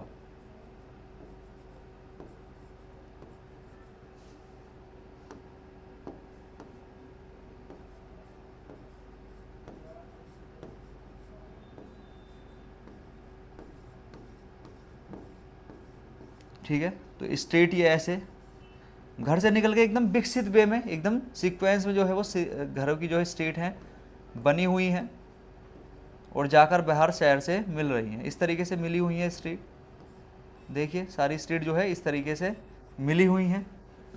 इधर उधर घर नहीं है कि यहाँ पर घर नहीं बनाए भाई यहाँ पर नहीं बनाए, तो अच्छे से काफ़ी विकसित करके जो है घरों को बनाया गया था हड़प्पा सिविलाइजेशन में। ग्रिड लाइक स्ट्रीट बनाई गई थी, जैसे कि शतरंज में ये स्टेट नहीं होती शतरंज में, तो इस तरीके से बनाए गए थे जो हमारे घर थे हड़प्पा सिविलाइजेशन के लिए के जो घर थे। Advance drainage system and the presence of public bath like the great bath eight Mohenjodaro. ये लास्ट ईयर में पूछा है क्वेश्चन कि जो ग्रेट बाथ है वो कहाँ पर स्थित है, तो इस तरह के क्वेश्चन ही पूछते हैं। चलिए, उसका में जो ये था हमारा ड्रेनेज सिस्टम था वो काफ़ी एडवांस था, और जो प्रेजेंस थी, किस चीज़ की प्रेजेंस थी, पब्लिक बाथ था वहाँ पर, यानी कि क्या बोलते हैं इसको, स्नानघर। ठीक है, स्नानघर बोल सकते हैं कि पब्लिक के लिए, सभी लोगों के लिए स्नानघर था। कहाँ पर, मोहनजोदड़ो में। और ड्रेनेज सिस्टम जो था एडवांस था। ड्रेनेज सिस्टम अब क्या था, तो जैसे ये घर थे, ड्रेनेज सिस्टम क्या होता है सबसे पहले ये आने के, तो नाली जो होती थी एक छोटी नाली निकलती थी, और वो किससे मिलती थी, बड़ी नाली से मिलती थी, और बड़ी नाली जो थी वो रोड की नाली से मिलती थी, और इस तरीके से मिलती हुई सब देखिए यहाँ पे ऐसे मिलेगी। ठीक है, ये यहाँ पर मिले घर से नाली जो है बाहर एकदम, फिर शहर से बाहर जो है पानी का निकास हो रहा है। ऐसी इस घर की जैसे नाली यहाँ से निकली, तो ये अपना इधर को निकल गई, इधर को निकल के यहाँ से बाहर निकल गई सब। तो काफ़ी अच्छे से जो है ड्रेनेज सिस्टम भी था उस समय का, जो है पानी की निकास प्रणाली थी वो बहुत ज़्यादा विकसित थी। देख रही है जैसे ये घर हैं, घरों से पानी निकल रहा है सीधे, और ऐसे करके भाई मिलती हुई नाली जो है वो जो है घरों से निकल के वो पानी जा रहा है। और इसमें क्या है, एक मेन होल भी थे नालियों में। ये मेन होल होते थे जगह जगह, जैसे यहाँ पर हुआ मेन होल, ये मेन होल हुआ। जैसे कुछ कबाड़ा वगैरह फंस जाता है तो उनको निकालने के लिए, वेस्ट को निकालने के लिए मेन होल भी हुआ करते थे, पानी वगैरह ना रुके इसलिए। ठीक है, तो काफ़ी ज़्यादा विकसित थी। और उसी के साथ में प्रेजेंस थी किसकी, पब्लिक बाथ की, यानी कि जो स्नानाघर था उसकी वो भी पाया गया है। कहाँ पर, मोहनजोदड़ो में पाया गया है, यानी कि पब्लिक के बात के लिए जब कुछ रिचुअल्स वगैरह होते होंगे उनके, ठीक है, कुछ रिचुअल्स वगैरह होते होंगे, जिस किसी स्पेसिफिक डे सभी लोग आ रहे हैं और नहा रहे हैं, स्नान कर रहे हैं। जैसे आज भी हम कुछ अनुष्ठान करते हैं, रिचुअल्स करते हैं जब किसी भी धर्म को हम मानते हैं, तो उस समय उनका भी कोई धर्म होगा। जैसे अभी सरपेंट कल्ट का हमने मीजोलिथिक में पढ़ा था, प्रीहिस्टोरिक में पढ़ा था, तो इस तरीके से कोई धर्म होगा। अभी आगे डिस्कस करेंगे तो किस किस तरीके के इनके धर्म रहे हैं ये सभी हम अभी डिस्कस करेंगे। तो इसमें कोई रिचुअल वगैरह अनुष्ठान होता होगा जिसमें सब एक साथ पब्लिक बाथ में नहाते होंगे। तो पब्लिक बाथ हमें इतना याद रखना है, कहाँ मिला है, मोहनजोदड़ो में मिला है। House made of baked bricks often with flat roofs. जो घर बने होते थे वो पकी हुई ईंटों के बने हुए थे, किस चीज़ के? पकी हुई ईंटें को जो है वो विकसित कर ली गई हैं हड़प्पा सिविलाइजेशन के द्वारा।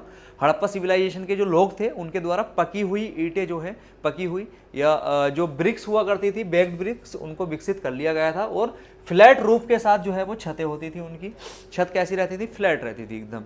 ठीक है, तो ये है हमारी सोसाइटी और कल्चर, जिसमें अर्बन प्लानिंग को देखा हमने। चलिए आगे देखते हैं। दूसरा, इकोनॉमी किस तरीके से इकोनॉमी थी? तो एग्रीकल्चर जो थी इस समय की main crop included wheat, barley and cotton. तो इकोनॉमी हड़प्पा सिविलाइजेशन की किस पर बेस्ड थी? एग्रीकल्चर पर बेस्ड थी। एग्रीकल्चर जो था, खेती की जाती थी। किस किस चीज़ की खेती की जाती थी? वीट की खेती की जाती थी, गेहूं की, जौ की और कॉटन की। ठीक है, किस किस की खेती की जाती थी? गेहूं की, जौ की और कॉटन की खेती की जाती थी। ट्रेड, व्यापार क्या रहता था? There was an extensive trade network with Mesopotamia, Sumerians, good like beads, pottery, cotton and metals were trade. तो इसमें होता क्या है? इनके जो है ट्रेड के हमें एविडेंस मिलते हैं। और कहाँ पर एविडेंस मिलते हैं? मेसोपोटामिया के साथ व्यापार होता था हड़प्पा सिविलाइजेशन में। किसके साथ? मेसोपोटामिया के साथ जो है व्यापार होता था। और मेसोपोटामिया के साथ जो व्यापार होता था वो काफ़ी ज़्यादा व्यापार होता था। हमें किस चीज़ से पता चलता है? उस समय की सील्स, जो मोहर वगैरह होती हैं, इस सबसे हमें पता चलता है कि हमारा जो व्यापार है वो किसके साथ होता था? मेसोपोटामिया के साथ हमारा व्यापार चलता था। सुमेरियन सभ्यता के साथ हमारा व्यापार चलता था। मेसोपोटामिया इराक, ठीक है, ईरान से रिलेटेड है। ईरान या इराक से रिलेटेड है जो मेसोपोटामिया सभ्यता है या सुमेरियन सभ्यता है। ठीक है, ठीक है। और किस किस चीज़ का व्यापार होता था? जैसे कि मोतियों का व्यापार होता था, मिट्टी के बर्तनों का व्यापार होता था, कॉटन का व्यापार होता था और मेटल्स जो है उन सब का व्यापार किया जाता था। ठीक है, किस किस चीज़ का व्यापार होता था? बीड्स का, मोतियों का, कॉटन का, मेटल्स का व्यापार जो है वो उस समय पर होता था। तो याद रखेंगे।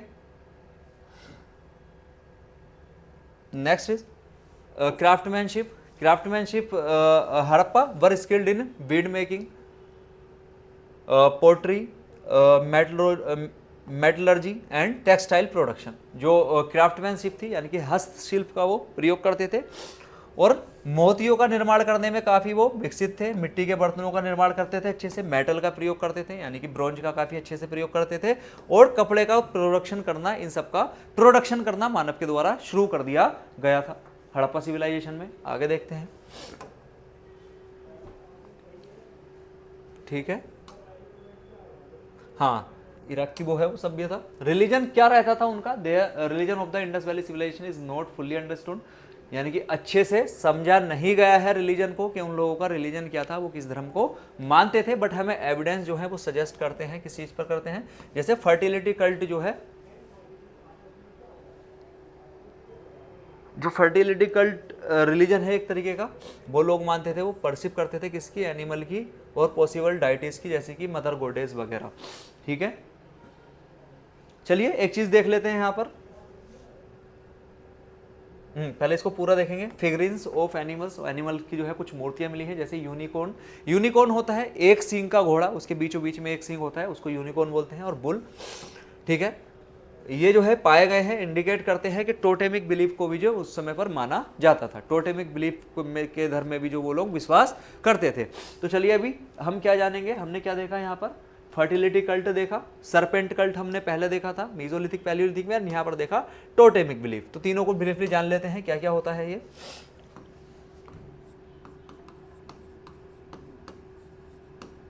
Fertility cult,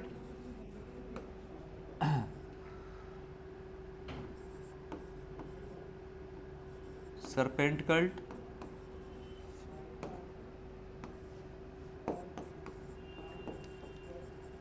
totemic belief.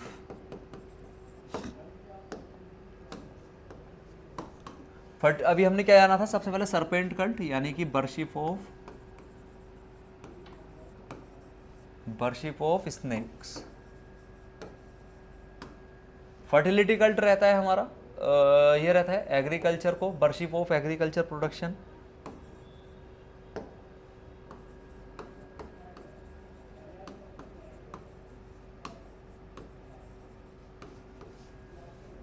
Worship of agriculture, या कोई भी हम देवी वगैरह किसी को भी मान सकते हैं, बेसिकली नेचर से, या नेचर हम कह सकते हैं, नेचर। और हमारा किसका जो रिप्रोडक्टिव सिस्टम होते हैं,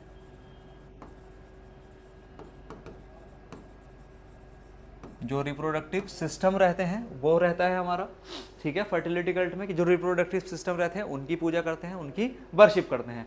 वर्शिप ऑफ स्नेक रहता है सरपेंट कल्ट में। और जो टोटेमिक बिलीफ रहते हैं ये कोई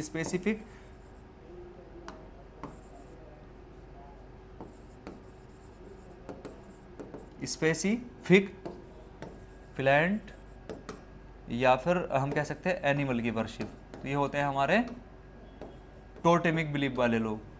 तो इन तीन तरीके के धर्मों में, इन तीन तरह की जो रिलीजियस या कल्ट हैं उनकी प्रैक्टिस करते थे हड़प्पा सिविलाइजेशन के लोग, हमारे द्वारा ऐसा माना जाता है। एक बार इसको देख लेंगे, लीजिए एक बार इसको देख लेंगे। चलिए आगे देखते हैं, ठीक है। तो एनिमल्स वगैरह की फिंगरिंग्स मिली है, यूनिकॉर्न, एक सिंह का घोड़ा और हमारा ये बुल मिला है, जो इंडिकेट करते हैं कि टोटेमिक बिलीफ जो है इसमें भी लोग जो है मान्यता थी, लोग इसकी भी प्रैक्टिस करते हैं। तो हमने जाना जो हमारे रिलीजियस जो पॉइंट ऑफ व्यू था उन लोगों का वो क्या था। सबसे पहले हमने फर्टिलिटी कल्ट जाना, यानी कि कोई भी एग्रीकल्चर या नेचर या कोई गॉडेस वगैरह किसी को भी मान लेंगे वो लोग, या फिर जो रिप्रोडक्टिव ऑर्गन्स होते हैं, इस सिस्टम हमने यहाँ पर शायद लिख दिया है रिप्रोडक्टिव ऑर्गन्स, इसको बोलेंगे रिप्रोडक्टिव ऑर्गन्स। तो इस तरीके से जो रिप्रोडक्टिव ऑर्गन्स होते हैं उन सब का जो है मानव के द्वारा जो है पूजा, उनकी वर्शिप की जाती है। सरपेंट कल्ट में worship of snake, and totemic belief में होता है हमारा किसी भी स्पेसिफिक प्लांट या किसी भी स्पेसिफिक एनिमल की वो लोग वर्शिप करते हैं। तो इस तरीके से होता है इस समय के रिलीजियस पॉइंट ऑफ व्यू था हड़प्पा सिविलाइजेशन का। आगे हमारा राइटिंग सिस्टम क्या था, इंडस स्क्रिप्ट थी, a pictographic script still undeciphered was used on seal and pottery. तो जो उस समय की स्क्रिप्ट है, मतलब राइटिंग सिस्टम क्या है पहले तो ये जानेंगे। तो सबसे पहले राइटिंग सिस्टम में जानेंगे स्क्रिप्ट जो रहती है उनकी स्क्रिप्ट क्या थी, तो इंडस स्क्रिप्ट थी, याद रखेंगे। और चित्रात्मक एक स्क्रिप्ट थी पिक्टोग्राफिक, यानी कि चित्र बने हुए थे चीज़ों के। आप देखेंगे जब एनसीईआरटी उठा करके तो चित्र बने हुए होते थे, जैसे चिड़िया का चित्र बना दिया, किसी जानवर का चित्र बना दिया, इस तरीके से अजीब अजीब चित्र बने हुए थे, वो उनकी स्क्रिप्ट थी। अभी तक पढ़ी नहीं गई है, स्टिल अनडेसिफर्ड है। और किस चीज़ पर इसका प्रयोग किया जाता है, सील पर इसका प्रयोग किया जाता है, मोहरों पर इसका प्रयोग किया। जो हमें स्क्रिप्ट मिली है वो कहाँ पर मिली थी, सील पर, मोहरों पर, या मिट्टी के बर्तनों पर। It consist of more than 400 symbol, यानी कि ये 400 से ज़्यादा सिंबल्स की बनी हुई है। बट इसका डायरेक्ट कनेक्शन नहीं है किसी के साथ भी, और किसी भी एंशिएंट सिविलाइजेशन के साथ कनेक्शन नहीं है इस स्क्रिप्ट का, यानी कि जो ये स्क्रिप्ट है वो और किसी भी सिविलाइजेशन के साथ नहीं मिलती है, ठीक है। ये स्क्रिप्ट जो है वो और किसी भी सिविलाइजेशन के साथ नहीं मिलती है। नेक्स्ट है हमारा टेक्नोलॉजिकल अचीवमेंट्स क्या रहते हैं उस समय के, तो मेटलर्जी यानी कि advance knowledge of copper, bronze, lead and tin, ठीक है। कॉपर का, ब्रोंज का और टिन का, ठीक है, उनको अच्छे से ज्ञान हो चुका था, ठीक है, ज्ञान हो चुका था। सेवेज एंड ड्रेनेज क्या था, cities had sophisticated system for waste disposal and drain. तो जैसा भी बताया था कि ग्रिड लाइक स्ट्रक्चर था, और जो पानी की निकास प्रणाली थी वो इस तरीके से थी जैसे हमारे घर हैं, ठीक है। तो घरों से क्या है, छोटी नाली निकलती थी, छोटी नाली जो है बड़ी नाली में मिलती थी, और बड़ी नाली जो है वो शहर की सबसे बड़ी नाली मिलती थी, जिस तरीके से बाहर पानी जाता था, बीच में मेन होल भी होता था। ये सब हमने जान लिया है। Weight and measure, standardized system for weight and measures have been found indicating a highly organized economy. मतलब कि जो वेट करने का सिस्टम होता है, तोलने का, किसी चीज़ को नापने का या मेजर करने का सिस्टम होता है, वो पाया गया है कि उसके एविडेंस हमें मिले हैं, उसके एविडेंस हमारे द्वारा पाए गए हैं, जो इंडिकेट करता है कि एक हाईली इकोनॉमी उस समय पर थी। चलिए और आगे देखते हैं। रूलिंग एंड गवर्नेंस, वो जो रूल करते थे, यानी कि जो उनका शासन था, और गवर्नेंस जो थी वो किस तरीके से थी, इसको थोड़ा जानते हैं।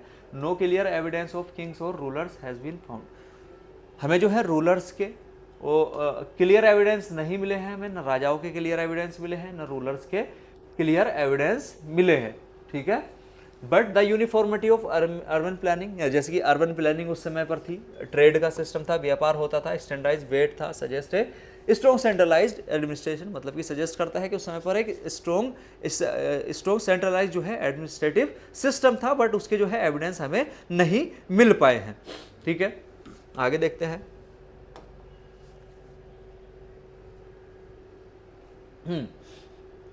Art and culture, art and architecture, उस समय की जो आर्ट और आर्किटेक्चर है वो किस तरीके से है, सील मोहरे उस समय की हमें मिली हैं, जैसे हड़प्पा प्रोड्यूस सील डेपिक्टिंग एनिमल, जो सील्स होती हैं उन पे वो क्या बनाते थे, एनिमल की मूर्ति, एनिमल का जो है वो चित्र बनाते थे, एनिमल को इंडिकेट करते थे, एक फिगर बनाते थे, जैसे कि often with figure resemble A priest king, एक प्रिस्ट किंग के साथ जैसे मूर्ति। सील में क्या है, मूर्ति क्यों लगाई जाती थी, सील में किस तरीके के भी चित्र या कुछ भी जो निशानी थी वो किस तरीके से उसमें जानवर को बनाया जाता था, अगर जानवर थोड़ा भी बहुत ऊपर नीचे होता था, मिट्टी की बनी होती थी या टूट जाता था तो वो माना जाता था कि इसको जो है खोल लिया गया है। तो इस तरीके से प्रिस्ट किंग की भी जो मूर्ति टाइप है वो मिलती है, चित्र जो है वहाँ पर मिलता है, और एनिमल का जो भी लेप वो मिलता है। पोट्री, मिट्टी के बर्तन, fine pottery with intricate design, intricate design के साथ जो है बहुत अच्छे से मिट्टी के बर्तनों का निर्माण जो है वो कर लिया गया है, जिसमें क्या किया गया था, जिसमें ज्योमेट्रिक पैटर्न्स बनाए गए हैं, हैज बीन फाउंड। मैथ में आपने पढ़ा होगा ज्योमेट्रिक पैटर्न्स वगैरह, तो उस तरीके के चित्र जो है वो बने हुए थे किस पर, इस पर जो हमारी पोट्री थी, यानी कि जो मिट्टी के बर्तन थे उस तरीके डिज़ाइन थे, उससे डिज़ाइन किया गया था, ज्योमेट्री के तरह उसको डिज़ाइन किया गया था काफ़ी अच्छे से, तो उनको लगता है कि मैथ का नॉलेज भी था। आर्किटेक्चर कैसी थी, पब्लिक बाथ बनाए थे उन्होंने, ग्रेनरीज बनाए थे, ग्रेनरीज मतलब कि गोदाम जिसमें अपना अनाज वगैरह वो लोग रखते थे, उसके साथ में कोर्ट यार्ड के साथ घर थे, यानी कि क्या बोलते हैं उसको, कोर्ट यार्ड, जैसे घर में कुछ जगह होती है बोल लेते हैं। चलिए, वेंटिलेशन के लिए इंडिकेट करता है हाई लेवल की आर्किटेक्चुरल प्लानिंग थी। ठीक है, हाई लेवल की आर्किटेक्चुरल प्लानिंग थी क्योंकि काफ़ी अच्छे से उन्होंने ग्रेट बाथ वगैरह बनाए थे, हाउस घर जो है वो कोर्ट यार्ड के साथ बनाए थे, बाकी वेंटिलेशन का सिस्टम भी काफ़ी अच्छा था उनका, तो इससे पता चलता है काफ़ी अच्छे से उनका वेंटिलेशन मतलब उनके द्वारा आर्किटेक्चर का निर्माण किया गया था। आगे देखते हैं, major Harappa sites and their feature, कुछ हड़प्पा की जो है बड़ी साइट्स देखते हैं, कहाँ कहाँ पर हमें हड़प्पा का जो एविडेंस है वो प्राप्त हुए हैं, तो कुछ साइट्स देखते हैं कहाँ कहाँ पर है। हड़प्पा जो है वो पंजाब पाकिस्तान में है, जैसे कि बता दिया गया है, लोकेशन को याद रखना है। यहाँ के की फीचर्स क्या है, ये 1921 में पहले डिस्कवर्ड की गई साइट थी, हड़प्पा को सबसे पहले डिस्कवर किया गया था, सबसे पहले खोजा गया था। अर्बन प्लानिंग क्या है इसमें, the city was divided into 2 parts, Harappa जो है वो 2 पार्ट में डिवाइड थी, एक सिटेडल एरिया था यानी कि हायर एरिया था, और लोअर सिटी थी रेसिडेंशियल एरिया था। ठीक है, जैसे ये हड़प्पा हमारी सिविलाइजेशन है, तो ये एक एरिया जो है ये तो सिटाडल हो गया, जहाँ पर जो शासक लोग हैं या अमीर लोग हैं, ठीक है, वो लोग रहते थे, या जो शासन करते थे वो सब रहते थे, और यहाँ पर जो आम लोग थे इधर साइड वो रहते थे, 2 एरिया में डिवाइडेड था। ग्रेनरीज मिली हैं यानी कि गोदाम मिले हैं, large granaries suggest agriculture surplus and store. ठीक है, वहाँ पर क्या मिले हैं, हमें ग्रेनरीज मिली है यानी कि अनाज को रखने वाले गोदाम मिले हैं, और वो हमें क्या सजेस्ट करते हैं कि उनका जो कृषि जो है वो अधिशेष में थी, और जो है उनके पास काफ़ी स्टोरेज था किसका, अनाज का, ये इंडिकेट करता है। चलिए आगे देखते हैं, ड्रेनेज सिस्टम क्या था, वेल ऑर्गेनाइज ड्रेनेज सिस्टम था सैनिटेशन के लिए, जैसे कि अभी हमने देखा पूरा हड़प्पा सिविलाइजेशन के शहरों का जो ड्रेनेज सिस्टम था वो काफ़ी अच्छे से विकसित था। बाद में हमारा सील्स एंड स्क्रिप्ट, तो numerous seals with Indus script and animal motifs has been found, हमें क्या है जो सील्स मिली हैं और जो स्क्रिप्ट हैं वो एनिमल वगैरह है, एनिमल के मोटिव्स में है, इस क्या है मोटिव्स में है, और इंडस स्क्रिप्ट जो है वो हमें उसके साक्ष्य मिले हैं, तो हमें ये सब पता चलता है। आर्टिफैक्ट्स क्या है, उस समय के पोट्री का निर्माण मानव के द्वारा किया गया था, टूल्स का निर्माण मानव के द्वारा किया गया था, उपकरणों का, jewellery indicated developed craft industry, उस समय की जो क्राफ्ट इंडस्ट्री थी, हस्तशिल्प इंडस्ट्री थी, उद्योग था, वो काफ़ी विकसित था क्योंकि उस समय पर मानव के द्वारा ज्वेलरी की चीज़ें, मिट्टी के बर्तन, उपकरण ये सब बनाने शुरू कर दिया गया था, बना लिया गया था। तो हड़प्पा सिविलाइजेशन की जो आर्टिफैक्ट्स थी वो भी काफ़ी डेवलप थी। आगे हमारा मोहनजोदड़ो, मोहनजोदड़ो है कहाँ पर, सिंध में, और सिंध कहाँ पर है, पाकिस्तान में। की फीचर्स क्या है, ग्रेट बात, तो ये तो एग्जाम में PYQ में है, अभी शायद लास्ट ईयर के क्वेश्चन में पूछा गया है कि एक लार्ज पब्लिक बाथ मिला है जो इंडिकेट करता है, इंडिकेट करता है किसको, एडवांस वाटर मैनेजमेंट सिस्टम को, और पॉसिबल रिचुअलिस्टिक सिग्निफिकेंस को, यानी कि वो लोग जो है किसी रिचुअल को, अनुष्ठानों को करते थे, किसी को जैसे पूजा वगैरह का कुछ हमारे यहाँ होता है, जैसे हम गंगा स्नान करते हैं हम लोग, तो इसी तरीके से ये कुछ होगा इनका, जिसकी वजह से ये ग्रेट बाथ में, यानी कि जो महान स्नान करता है उसमें स्नान करते हो। और जो सिस्टम था, वाटर ड्रेनेज सिस्टम था, मैनेजमेंट सिस्टम था, वो काफ़ी ज़्यादा विकसित था। उसी के साथ में advance drainage system, each house had a private bathroom connected to the main drainage system. हर घर में जो है वो अलग वॉशरूम था। ड्रेनेज सिस्टम जैसे पहले बताया था काफ़ी अच्छा था, ग्रिड लाइट पैटर्न्स में स्ट्रीट थी और वहीं पर उसमें ड्रेनेज का सिस्टम था।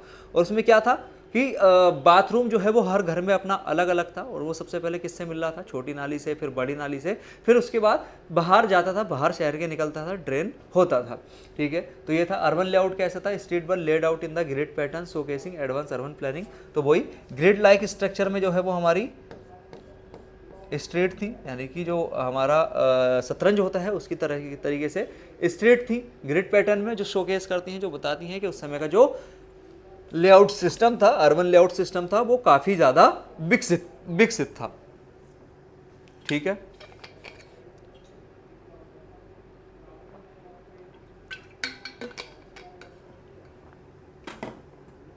चलिए और देखते हैं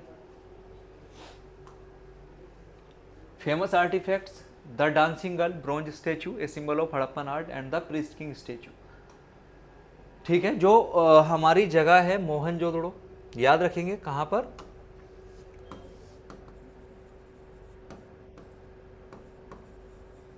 मोहनजोदड़ो। तो मोहनजोदड़ो में एक नाचती हुई लड़की की हमें जो है ब्रोंज की स्टेचू मिला है, कांस्य की मूर्ति मिली है। ए symbol of Harappan art, Harappan art का जो एक सिंबल है ये। और प्रिस्ट किंग का स्टेचू मिला है, एक प्रिस्ट किंग थे, यानी कि कोई देवता, जैसे मान लेते हैं देवता राजा, तो वो थे, उनका जो है स्टेचू मिला है।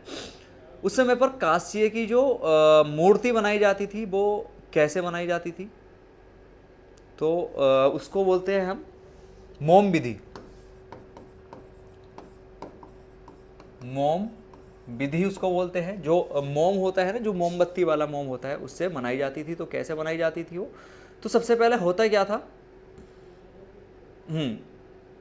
तो सबसे पहले होता क्या था, जो मोम होता था उसकी जो है मूर्ति बना ली जाती थी, उसके ऊपर फिर मिट्टी का लेप किया जाता था। ठीक है, मूर्ति बना ली जाती थी, उसके ऊपर मिट्टी का लेप कर दिया जाता था। फिर क्या करते थे, एक अपने हिसाब से वो लोग एक छेद किया करते थे उसमें छोटा सा, और उसके बाद जो मूर्ति थी उसको जला कर उसमें जो है मोम को जला करके बाहर निकाल देते थे, और कोपर जो है उसमें लगा दिया जाता था। तो इस तरीके से हमारी मोम विधि के द्वारा कांस्य की मूर्ति बनाई जाती थी, और सॉरी ब्रोंज जो है वो अंदर उसके डाल दिया जाता था, और ब्रोंज की मूर्ति इस तरीके से बनाई जाती थी।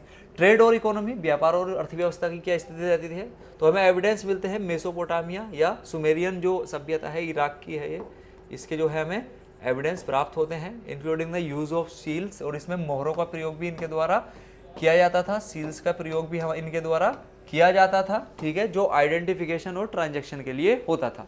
ठीक है, आइडेंटिफिकेशन और ट्रांजैक्शन के लिए सील का प्रयोग जो है इनके द्वारा किया जाता था।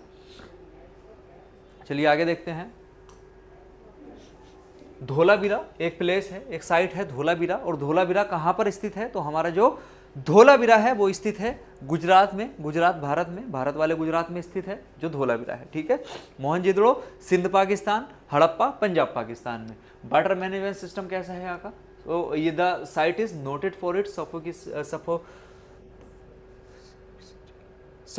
Sophisticated water conservation system including reservoir and water channel. तो जो ये साइट जो है किस लिए फेमस है, किस लिए नोट की गई है, यहाँ पर जो वाटर कंजर्वेशन का सिस्टम है, यानी कि पानी को संरक्षण करने का भी यहाँ पर व्यवस्था की गई थी। और जैसे कि यहाँ पर रिजर्वर बनाए गए थे और वाटर चैनल बनाए गए थे पानी को जो है स्टोर करने के लिए, पानी को, वाटर को कंजर्व करने के लिए क्या क्या बनाया गया था, रिजर्वर बनाए गए थे और वाटर चैनल बनाए गए थे। कहाँ पर रिजर्वर और वाटर चैनल पानी को कलेक्ट करने के लिए, पानी को कंजर्व करने के लिए कहाँ पर बनाए गए थे, तो याद रखेंगे धोलावीरा में बनाए गए थे।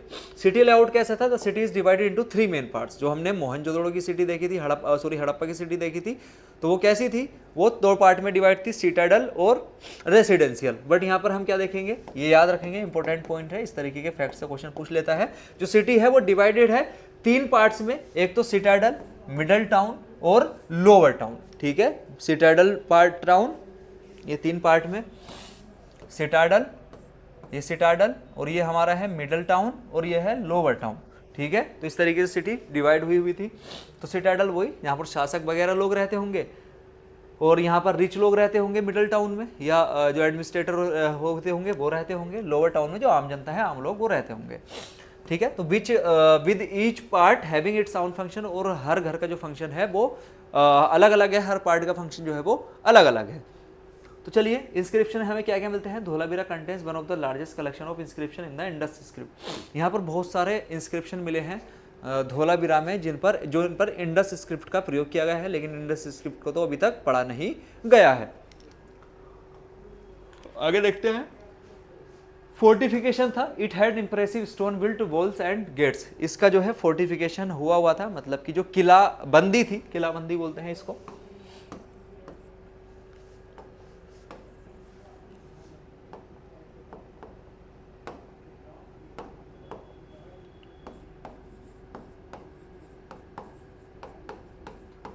ठीक है, तो किसका किलाबंदी हुई हुई थी? धोलावीरा की, जो गुजरात में स्थित है, उसकी किलेबंदी भी हुई हुई थी। फोर्टिफिकेशन हुआ था धोलावीरा का। और क्या मिली है यहाँ पे? 3 घर, जो धोलावीरा था वो 3 पार्ट में डिवाइड था, citadel, middle and lower. But जो हमारा मोहनजोदड़ो था वो सिर्फ सिटाडल और लोअर पार्ट में डिवाइड था। ठीक है, तो यहाँ पर जो है इंप्रेसिव स्टोन बिल्ट जो है वॉल्स थी और गेट्स थे।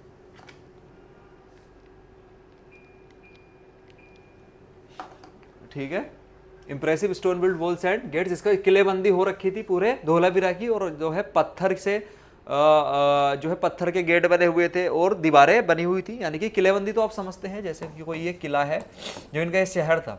ठीक है, जो धोलावीरा पूरा शहर था, इसमें छोटे छोटे घर वगैरह है, तो ये किससे?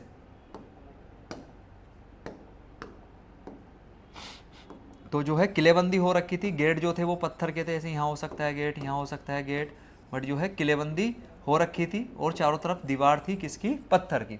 ठीक है, आर्कियोलॉजिकल फाइंडिंग्स क्या क्या है? एविडेंस मिले हैं यहाँ पर बीड्स के, पोट्री के और अदर क्राफ्ट आइटम्स के, सजेस्टेड स्ट्रॉन्ग लोकल इकोनॉमी। यहाँ पर हमें बीड्स के यानी कि मोतियों के, पोट्री, मिट्टी के बर्तन के, और भी कुछ क्राफ्ट है। क्राफ्ट यानी कि हाथ से बनाए जाने वाली चीज़ें, हस्तशिल्प की चीज़ें, बहुत से ऐसे हमें एविडेंस मिले हैं, जिससे कि पता चलता है वहाँ की जो इकोनॉमी थी, स्ट्रॉन्ग लोकल इकोनॉमी जो थी वो काफ़ी स्ट्रॉन्ग थी। वहाँ की जो लोकल इकोनॉमी थी वो काफ़ी ज़्यादा स्ट्रॉन्ग थी। इससे हमें ये पता चलता है आर्कियोलॉजिकल एविडेंस से। चलिए आगे देखते हैं। तो हमने हड़प्पा, मोहनजोदड़ो और धोलावीरा को देखा। Next is Lothal. Lothal is also situated in Gujarat, और यहाँ पर हमें सबसे ज़्यादा जो फेमस है क्या मिला है? That is dockyard. This is also the important point.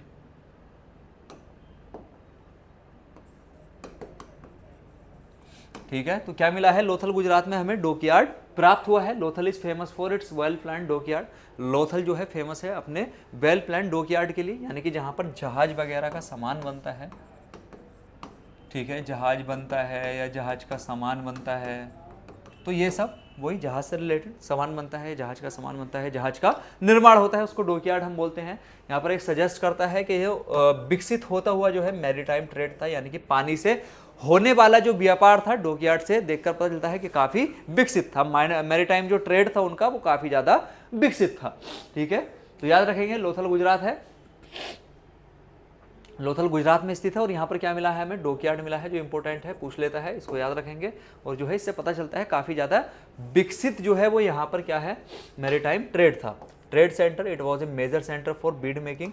याद रखेंगे जो लोथल है ये बीड मेकिंग के लिए, मोतियों के निर्माण के लिए काफ़ी जो है फेमस सेंटर था, और जो भी अदर क्राफ्ट्स थे उनके लिए भी काफ़ी ये मेजर सेंटर था। यहाँ पर एविडेंस मिले हैं ट्रेड के, किसके साथ? मेसोपोटामियस की सभ्यता के साथ, यानी कि सुमेरियन सभ्यता के साथ, मेसोपोटामिया के साथ। इसके जो है हमें क्या मिले हैं? एविडेंस मिले हैं इनके ट्रेड के। Next one is drainage and urban planning. तो the site had a well developed drainage system. वही हड़प्पा की तरह जो ड्रेनेज सिस्टम था वो काफ़ी वेल प्लान्ड था, जो हमारा इसका था, लोथल का था। आर्टिफैक्ट्स, हस्तशिल्प क्या था? बीड्स, मोतियों का निर्माण, पोट्री, मिट्टी के बर्तनों का निर्माण and ivory items have been discovered. और कुछ आइटम्स मिले हैं, जो आइवरी आइटम मिले हैं, जो शो करते हैं importance of the site in the Indus valley trade network. ठीक है, काफ़ी ज़्यादा डिस्कवरी यहाँ पर खोज की गई, हमें बहुत सारे एविडेंस मिले, आर्टिफैक्ट्स के भी काफ़ी एविडेंस मिले, जिससे पता चलता है कि इनका जो ट्रेड नेटवर्क था, ठीक है, वो काफ़ी ज़्यादा विकसित था। तो इसको थोड़ा एक बार जान लेते हैं। चलिए आगे जब सारे हम जगह को कवर कर लेंगे उसके बारे में ब्रीफली जानेंगे। कालीबंगा जो स्थित है राजस्थान में स्थित है हमारा, और यहाँ पर एग्रीकल्चर के एविडेंस मिले हैं, किसी चीज़ के प्लॉड फील्ड्स यानी कि जुते हुए खेतों के एविडेंस मिले हैं, cultivation of wheat barley and cotton यानी कि गेहूं, जौ और जो कॉटन है, कपास है, उसके कल्टीवेशन के हमें यहाँ पर उगाने के एविडेंस प्राप्त हुए हैं। फायर अल्टर्स याद रखेंगे, कालीबंगा में नई चीज़ क्या मिली है, फायर अल्टर्स, इंपॉर्टेंट है। फायर अल्टर्स कहाँ मिला है हमें, कालीबंगा मिला है। Excavations revealed fire altars suggesting ritualistic practice, यानी कि वो नहीं होते हैं जब हम पूजा हवन होता है तो उसमें हवन गृह होते हैं, क्या बोलते हैं, जिसमें सुवाहा करके हम कुछ आग जलती रहती है और फिर ऊपर से हम घी डालते हैं, तो उनको बोलते हैं, ठीक है, तो उनको बोलते हैं फायर अल्टर्स। फायर अल्टर्स हमें कहाँ मिले हैं, कालीबंगा में मिले हैं, याद रखेंगे। और फायर अल्टर्स किसको बोलते हैं, जिसमें जो हवन वाले होते हैं, जिसमें हम घी डालते हैं, और सुवाहा बोलते हैं, अभी हिंदी में उसको रिकॉल नहीं कर पा रहा हूँ मैं, अग्निकुंड, अग्निकुंड, अग्निकुंड उनको हम बोलते हैं। तो अग्निकुंड के साक्ष्य जो है वो हमें कहाँ से प्राप्त हुए हैं, अग्निकुंड के साक्ष्य कालीबंगा से प्राप्त हुए हैं, जो सजेस्ट करता है कि वहाँ पर कुछ अनुष्ठानों की प्रैक्टिस भी की जाती थी, रिचुअलिस्टिक प्रैक्टिस भी की जाती थी।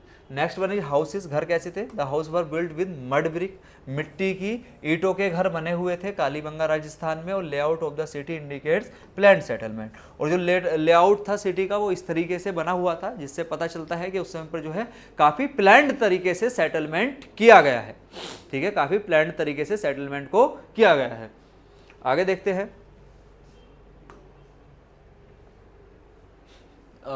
सील्स, ठीक है, वहाँ पर कुछ सील्स पाई गई हैं, मोहर पाई गई हैं, जैसे कि एनिमल मोटिव्स के साथ में, script similar to those in Harappa, मतलब सेम ही मिली है जो हड़प्पा में सील्स थी, इस तरीके की सील्स ही हमें कहाँ पर मिली है, इसमें कालीबंगा में, ठीक है, ठीक है। तो हमें इस तरीके की जो सील्स है वो कालीबंगा राजस्थान में प्राप्त हुई हैं। आगे हमारा लोकेशन क्या है इसकी, तो लोकेशन जो है वो कहाँ पर सिचुएटेड है, कहाँ पर सिचुएटेड है, तो राजस्थान में सिचुएटेड है, ठीक है, कहाँ पर सिचुएटेड है, राजस्थान में है, कहाँ पर, घग्गर हकरा जो रिवर है, नदी है, उसके बैंक पर, उसके किनारे पर स्थित है हमारा कालीबंगा, जो अब ड्राई हो चुकी है, सूख चुकी है, जो शो करता है डिपेंडेंस ऑन रिवर सिस्टम, कि उन लोगों का रिवर सिस्टम पर डिपेंडेंस थी, इसको शो करता है, ठीक है, इसको शो करता है। चलिए आगे देखते हैं, तो यहाँ पर हमारी लोकेशन किस नदी पर है, पूछ लेता है कभी भी कि पूछ लेगा घग्गर हकरा नदी पर कौन सी जो है हड़प्पन साइट थी, या जो हमारा कालीबंगा है वो कौन सी नदी पर स्थित है, नदी के किनारे पर स्थित था, तो याद रखेंगे घग्गर हकरा नदी के किनारे पर स्थित था जो हमारा कालीबंगा था, और जो स्थित है राजस्थान में। चलिए आगे बढ़ते हैं, राखीगढ़ी, राखीगढ़ी हमारा स्थित है हरियाणा इंडिया में। राखीगढ़ी कहाँ पर स्थित है, हरियाणा में स्थित है। यहाँ की विशेषताएं क्या है, largest Harappan site, important point है, याद रखेंगे। जो हमारा राखीगढ़ी है, राखीगढ़ी हरियाणा में स्थित है और लार्जेस्ट हड़प्पन साइट है, हड़प्पा की सबसे बड़ी जो है ये शहर है। Rakhigarhi is one of the largest Harappa site in India. जो हड़प्पा साइट जो है, हड़प्पन साइट है, ये सबसे बड़ी इंडिया के अंदर जो हड़प्पा साइट्स हैं जितनी भी, उसमें सबसे बड़ी हड़प्पा साइट है हमारी राखीगढ़ी, ठीक है। Covering an area of about 150 hectare के एरिया जो है ये कवर करती है। कितने एरिया का, 150 हेक्टेयर एरिया का जो हेक्टेयर का जो एरिया है उसको कवर करती है। आगे है एक्सटेंसिव ब्यूरियल एविडेंस। यहाँ पर जो है दफनाने के भी हमें साक्ष्य मिलते हैं। Numerous buried sites with human remains and pottery, ठीक है। तो हमें क्या दफनाने की जो है वो यहाँ पर वो मिलते हैं साक्ष्य, जैसे मिट्टी के बर्तन जो है मानव के साथ होते थे ये सब, और ह्यूमंस के साथ जैसे जो भी चीज़ें रखी जाती थी वही जैसा भी पहले बताया था हमने, तो उस तरीके के कब्र में दफनाने की विधि के साक्ष्य भी हमें प्राप्त होते हैं। आगे देखते हैं, बनावली। बनावली भी जो है वो हमारा हरियाणा में स्थित है, हरियाणा इंडिया में स्थित है जो बनावली है। इसके की फीचर्स क्या रहते हैं, urban layout, it had a well planned town with a grid pattern and A fortified citadel. तो इसमें जो है ग्रिड पैटर्न में जो है शहर बने हुए थे। शहर किस पैटर्न में बने हुए थे, ग्रिड पैटर्न में शहर बने हुए थे, जैसे कि अभी बताया था ग्रिड पैटर्न तो आप समझ गए होंगे। और फोर्टिफाइड सिटाडल था, यानी कि जहाँ पर शासक रहते थे। जो सिटाडल वाला एरिया था, ये वाला सिटाडल ऊपर वाला एरिया था ना जिसमें रूलर्स वगैरह रहते थे, तो वो फोर्टिफाइड था, यानी कि उसका किलेबंदी हो चुकी थी, किलेबंदी हो रखी थी, सॉरी, उसकी जो किलेबंदी है वो हुई थी, हो रखी थी। कृषि का क्या हिसाब रहता है? Evidence of agriculture with ploughed field and domesticated animal. ठीक है, हमें जो है बनावली से क्या साक्ष्य मिलते हैं? कृषि के भी साक्ष्य मिलते हैं, खेती के भी साक्ष्य मिलते हैं, और क्या साक्ष्य मिलते हैं? वहां पर जुते हुए खेत के साक्ष्य हमें मिलते हैं। और यहाँ पर जो है एनिमल्स का, जानवरों का डोमेस्टिफिकेशन कर दिया गया था, यानी कि जानवरों को पालतू बनाना शुरू कर दिया गया था। ये साक्ष्य हमें बनावली हरियाणा से ही मिलते हैं। बीड मेकिंग इंडस्ट्री थी, मोतियों को बनाने वाली इंडस्ट्री थी, उद्योग था। This side was a centre for bead making, और बीड मेकिंग के लिए जो है ये सेंटर था, ये साइड जो है बीड मेकिंग के लिए सेंटर थी। Evidence by bead making tools found at the side. Beed बनाने के लिए, बीड़ों को जो मोती होते हैं उनको बनाने के लिए जो है यहाँ पर किसके हमें उपकरण मिले हैं, मोतियों को बनाने वाले, और उसके साक्ष्य मिले हैं, हमें उपकरण प्राप्त हुए हैं, बीड मेकिंग फाउंड प्राप्त हुए हैं इस साइट पर। तो ये हमारा बीड मेकिंग इंडस्ट्री थी, से पता चलता है। क्राफ्टमैनशिप, इसमें क्या है? Poultry and other craft items suggest थे थ्राइविंग आर्टिसनल इंडस्ट्री। हमें बहुत से मिट्टी के बर्तनों के और भी बहुत से क्राफ्ट्स हैं जिनके एविडेंस प्राप्त हुए हैं, जिनके साक्ष्य प्राप्त हुए हैं, तो जिससे पता चलता है कि यहाँ पर क्या था? एक विकसित होती हुई जो है इंडस्ट्री थी, किसकी? क्राफ्टमैनशिप की। चलिए आगे देखते हैं। अर्बन प्लानिंग कैसी थी यहाँ की? तो urban planning, the site shows ए, जो हमारा बनावली है, हाँ, तो हमारा जो बनावली है, अर्बन प्लानिंग कैसी थी बनावली में? तो देखते हैं। The site shows A planned city, यहाँ पर भी प्लान्ड सिटी थी। स्ट्रक्चर तो जो था वो ग्रिड लाइक था, स्ट्रीट्स के साथ, house arranged in a grid pattern. वही ग्रिड लाइक स्ट्रक्चर था यहाँ का भी, ठीक है, यहाँ पर भी ग्रिड लाइक स्ट्रक्चर में जो है वो हाउस बने हुए थे। अर्बन प्लानिंग थी। आर्टिफैक्ट्स क्या है? Pottery, beads and tools have discovered. Pottery, मिट्टी के बर्तन, बीड्स यानी कि मोती, मिट्टी के बर्तन, मोती, उपकरण पाए गए हैं, जो इंडिकेट करते हैं यहाँ पर जो है वेल एस्टेब्लिश्ड इकोनॉमी थी, और क्राफ्ट्स का प्रोडक्शन जो है वो वेल एस्टेब्लिश्ड था। यहाँ पर जो है बहुत अच्छे से हस्तशिल्प वगैरह बनाए जाते थे, हाथों की चीज़ें बनाई जाती थी, जो व्यापार करते थे जिनसे, और यहाँ का जो है जो शहर वगैरह थे वो काफ़ी विकसित थे। चलिए आगे देखते हैं। यहाँ की इकोनॉमी काफ़ी विकसित थी। बालाकोट जो है बलूचिस्तान पाकिस्तान में है, और अभी मसला चल रहा है इसको लेकर, जैसे कि अभी हमारा क्या चल रहा है, पाकिस्तान के साथ कॉन्फ्लिक्ट चल रहा है, तो उसमें बालाकोट पर भी किसी ने हमला किया है। वो करंट अफेयर में हम लोग डिस्कस कर लेंगे, ठीक है। यहाँ पर एक जो है सिटाडल जो है वो पाया गया है। Big houses existed with bathroom. यहाँ पर सिर्फ बालाकोट में सिर्फ सिटाडल पाया गया है। सिटाडल यानी कि जो शासक वर्ग वाले लोग रहते थे, उसमें बिग हाउस यानी कि बड़े बड़े घर पाए गए हैं बाथरूम के साथ में। सेंटर ऑफ शेल ऑब्जेक्ट्स का सेंटर है ये, और किसका? बीड मेकिंग का। शेल ऑब्जेक्ट मतलब समुद्र में जो है कभी कभी आपने देखा होगा वो शेल मिलते हैं, कैसे रहते हैं? प्लास्टिक जैसे वाइट कलर के। अगर जैसे आप लोग विलेज वगैरह से या जो है विलेज वगैरह से अगर आप लोग जुड़े हुए होंगे तो वहाँ पर तालाब वगैरह में, अब तो नहीं मिलते, पहले 1999 के समय तक मिलते थे, जब हम छोटे छोटे थे उस समय पर ये सब चीज़ें मिलती थी। इनको शेल ऑब्जेक्ट बोलते हैं। वाइट चीज़ें, शंख होता है ना, जो मंदिर में शंख बताते हैं, तो उस तरह की छोटे छोटे होते थे। तो हाँ, वो सब पाए गए थे कहाँ पर? बालाकोट में। और जो बीड मेकिंग है यानी कि मोतियों का निर्माण भी किया जाता था यहाँ पर, ऐसे भी पाए गए हैं। आगे देखते हैं। सुरकोटदा, और सुरकोटदा जो हमारा स्थित है वो गुजरात में स्थित है। इसके की फीचर्स क्या क्या है? फोर्टिफिकेशन, किलेबंद हुआ था। याद रखेंगे जितने शहर जोन से किलेबंद हुए थे। जो सुरकोटदा था, सुरकोटदा हमारा गुजरात में स्थित है, और ये भी किलेबंदी थी, इसकी फोर्टिफिकेशन हुआ था। और ये जाना जाता है किसके लिए? फोर्ट लाइक स्ट्रक्चर के लिए। इसका स्ट्रक्चर जो था सुरकोटदा जो बना हुआ था, सुरकोटदा का जो निर्माण था वो फोर्ट लाइक स्ट्रक्चर में बना हुआ था, जैसे कि किले बने होते हैं, इंक्लूडिंग ये फोर्टिफाइड वॉल। और एक इन पे जो है किलेबंदी की वो बनाई गई थी, क्या कहें, दीवार बना दी गई थी जिससे किलेबंदी की गई थी। हॉर्स स्केलेटन मिले हैं हमें सुरकोटदा में। A unique discovery of a horse skeleton, यानी कि अलग ही ये डिस्कवरी है कि यहाँ पर जो है घोड़े के कंकाल के साक्ष्य मिले हैं, ठीक है। तो सुरकोटदा में हमें घोड़े के कंकाल के साक्ष्य भी प्राप्त हुए हैं, जो which has led some to speculate about the presence of horse in Harappa society, जो हमें बताता है कि यहाँ पर जो है घोड़े भी पाए जाते थे हड़प्पा सोसाइटी में। हड़प्पा सिविलाइजेशन में घोड़ों का प्रयोग करना भी शुरू कर दिया गया था। तो ये हमें कहाँ से पता चलता है? सुरकोटदा से, क्योंकि हमें सुरकोटदा में घोड़े की जो है स्केलेटन के साक्ष्य मिले हैं। आर्टिफैक्ट्स क्या रहता है? Bead, poultry and other cultural artifacts suggest है वाइब्रेंट इकोनॉमी। यहाँ की जो इकोनॉमी थी वाइब्रेंट थी, काफ़ी विकसित इकोनॉमी थी, क्योंकि इकोनॉमी में मोतियों का, पोल्ट्री, मिट्टी के बर्तनों का और भी कुछ सांस्कृतिक आर्टिफैक्ट्स होते थे जिनका प्रयोग किया जाता था। आगे देखते हैं, चलिए एक बार इसको आप ऐसे देख लेंगे। इतने थोड़ा मैं वाटर कंज्यूम कर लेता हूँ, पानी पी लेता हूँ।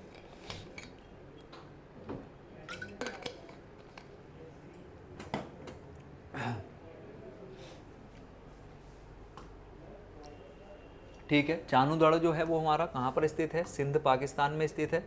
याद रखेंगे, चानूदड़ो कहाँ पर स्थित है? सिंध पाकिस्तान में स्थित है। सिग्निफिकेंस क्या है? ये स्मॉलर टाउन है, छोटा टाउन है, जाना जाता है इसमें बीड मेकिंग के लिए जाना जाता है, बीड मेकिंग इंडस्ट्री के लिए। और यहाँ पे एविडेंस मिले हैं क्राफ्ट स्पेशलाइजेशन के। ठीक है, बीड मेकिंग इंडस्ट्री के लिए जाना जाता है हमारा चानूदड़ो। और यहाँ पर किसके एविडेंस मिले हमें? क्राफ्ट स्पेशलाइजेशन के मिले हैं। ठीक है, आगे बढ़ते हैं। कोटदीजी, कोटदीजी हमारा कहाँ पर स्थित है? तो सिंध पाकिस्तान में स्थित है। कोटदीजी कहाँ पर स्थित है? सिंध पाकिस्तान में। इसकी जो विशेषताएं हैं या सिग्निफिकेंस है वो क्या क्या है? तो predates the mature Harappan phase and provide insight into the early development of Harappan culture. तो ये प्रीडेट्स करता है, बताता है जो मैच्योर हड़प्पन फेज था वो शुरू हो चुका था, उस समय पर वो चल रहा था। और ये प्रोवाइड करता है हमें अर्ली डेवलपमेंट, जो शुरू में जो डेवलपमेंट हुआ, जो विकास हुआ, उसके बारे में हमें बताता है हड़प्पन कल्चर के, हड़प्पा संस्कृति के। हड़प्पा संस्कृति में जो शुरू में डेवलपमेंट हुआ, विकास हुआ और जो हड़प्पा फेज है वो मैच्योर हुई, ये सब हुआ, तो ये हमें बताता है कौन? कोटदीजी। आगे देखते हैं। पंचमुरा, पंचमुरा जो है वो भी हमारा कहाँ पर स्थित है? वेस्ट बंगाल में स्थित है। वेस्ट बंगाल इंडिया में स्थित है। इसके सिग्निफिकेंस क्या है? फेमस है किसके लिए? टेराकोटा फिगरिन्स के लिए फेमस है। टेराकोटा की, एक टेराकोटा तरीके का होता था कुछ, उसकी मूर्तियाँ और सील इम्प्रिंट, सील के इम्प्रिंट मिली है, सील जो है वो प्रिंट हुई भी है, इसके साक्ष्य मिले हैं। और टेराकोटा की जो है फिगरिन्स मिली है, टेराकोटा की मूर्तियाँ मिली है। ठीक है, ये मिट्टी, टेराकोटा एक तरीके की मिट्टी ही होती है, उसकी जो है एविडेंस हमें प्राप्त हुए हैं पंचमुरा से। चलिए, मांडा जो है जम्मू एंड कश्मीर में है, इंडिया में। मांडा कहाँ पर है? तो मांडा हमारा जम्मू एंड कश्मीर में है। इसके सिग्निफिकेंस क्या है? A site showing evidence of poultry and seal. यहाँ पर किसके? पोल्ट्री और सील के हमें एविडेंस प्राप्त होते हैं। कहाँ पर? मांडा में। और मांडा कहाँ पर है? जम्मू एंड कश्मीर में स्थित है। Next one is Ajmer. Ajmer तो राजस्थान में स्थित है, सबको पता ही होगा। सिग्निफिकेंस क्या है? Evidence of trade and settlement, व्यापार और सेटलमेंट के यहाँ पर क्या मिलते हैं? एविडेंस मिलते हैं। ठीक है, though not as large as other Harappan site. ठीक है, मतलब ज़्यादा बड़ी नहीं है ये और किसी हड़प्पन साइट के मुकाबले, जो हमारा अजमेर है। Next one is Mehrgarh. Mehrgarh is Balochistan Pakistan. और यहाँ पर क्या है? हड़प्पन सिविलाइजेशन की प्रेसिड करता है। ये considered one of the earliest Neolithic site in south Asia. और ये साउथ एशिया में पहली, पूरे साउथ एशिया की पहली जो है न्यूलिथिक साइट है जो मेहरगढ़ है। ठीक है, याद रख लेंगे इस फैक्ट को, इंपॉर्टेंट फैक्ट। साउथ एशिया की जो है वो पहली न्यूलिथिक साइट है ये। ठीक है, पहली न्यूलिथिक साइट है जो मेहरगढ़ है। नेक्स्ट वन इज हमारा है अमरी। और अमरी कहाँ पर है? तो अमरी है सिंध पाकिस्तान में। और इसी के साथ इसकी सिग्निफिकेंस क्या है? One of the important site leading to the development of Harappan culture. Harappan जो कल्चर है, हड़प्पन संस्कृति है, उसकी शुरुआत होती है, उसकी भी एक ये काफ़ी महत्वपूर्ण साइट है जो अमरी है। और अमरी कहाँ पर है? सिंध में है, सिंध के पाकिस्तान में है। आगे देखते हैं कुंसी। कुंसी, कुंसी कहाँ पर है? गुजरात में है। गुजरात इंडिया में स्थित है जो कुंसी है। इसकी जो महत्व है, महत्वपूर्णता है वो क्या है? Relatively lesser known site with evidence of Harappan trade and poultry. यहाँ पर हड़प्पा ट्रेड और पोल्ट्री के जो है, यानी कि मिट्टी के बर्तनों के, हड़प्पा व्यापार और हड़प्पा के मिट्टी के बर्तनों के साक्ष्य मिलते हैं। एक चीज़ देखेंगे, व्यापार तो यहाँ से हो गई, जब गुजरात यहाँ पर स्थित है तो पानी के साथ वो इधर उधर जा सकते हैं और व्यापार कर सकते हैं। ठीक है, तो गुजरात से काफ़ी व्यापार होता था। Next one is decline of Harappa civilization. ये हड़प्पा सिविलाइजेशन जो है वो कैसे खत्म होती है, कैसे हड़प्पा सिविलाइजेशन का अंत होता है? तो सबसे पहले होता क्या है, during its late phase between 2000 and 1700 BC, 2000 और 1700 BC के बीच में Indus valley civilization as a distinct entity gradually ceases to exist. ठीक है, जो इसकी अंत की शुरुआत होती है हड़प्पा सिविलाइजेशन की 2000 से 1700 के बीच में होती है। इंडस वैली सिविलाइजेशन जो है वो जो है डिस्टिंक्ट एंटिटी होने लगती है, जैसे खत्म होने लगती है धीरे धीरे। खत्म किस तरीके से होती है, किस तरीके से इसके अंत की शुरुआत होती है, वो देखते हैं आगे। तो हिस्टोरियन हैव साइटेड डिफरेंट कोज, मतलब हिस्टोरियन ने काफ़ी कोज कारण बताए हैं हड़प्पा सिविलाइजेशन के खत्म होने के या हड़प्पा सिविलाइजेशन का अंत होने का। तो इसमें है इट्स बिगनिंग एंड इसकी कमजोरी, और they decay like increase in rainfall, बहुत ज़्यादा रेनफॉल हुआ होगा और जो घर वगैरह है वो कमज़ोर हुए होंगे। अर्थक्वेक आया होगा, फर्टिलिटी मिट्टी के उपजाऊपन में, मिट्टी के विकास में जो है क्या हुआ होगा, कमी आई होगी। फ्लड्स आई होंगी, बाढ़ आई होगी। आर्यन इन्वेजन, आर्यन लोग आए थे, इसको हम वैदिक पीरियड में पढ़ेंगे, उनका जब आगमन हुआ वो एक कारण हो सकता है। और डिसीज़ वगैरह, यानी कि जो हड़प्पा सिविलाइजेशन का अंत है उसके कई सारे कारण जो है वो साइंटिस्ट हमें बताते हैं। ऐसे कि कुछ साइंटिस्ट बताते हैं कि भाई जो है घर वगैरह वो कमज़ोर हुए होंगे समय के साथ। Sorry,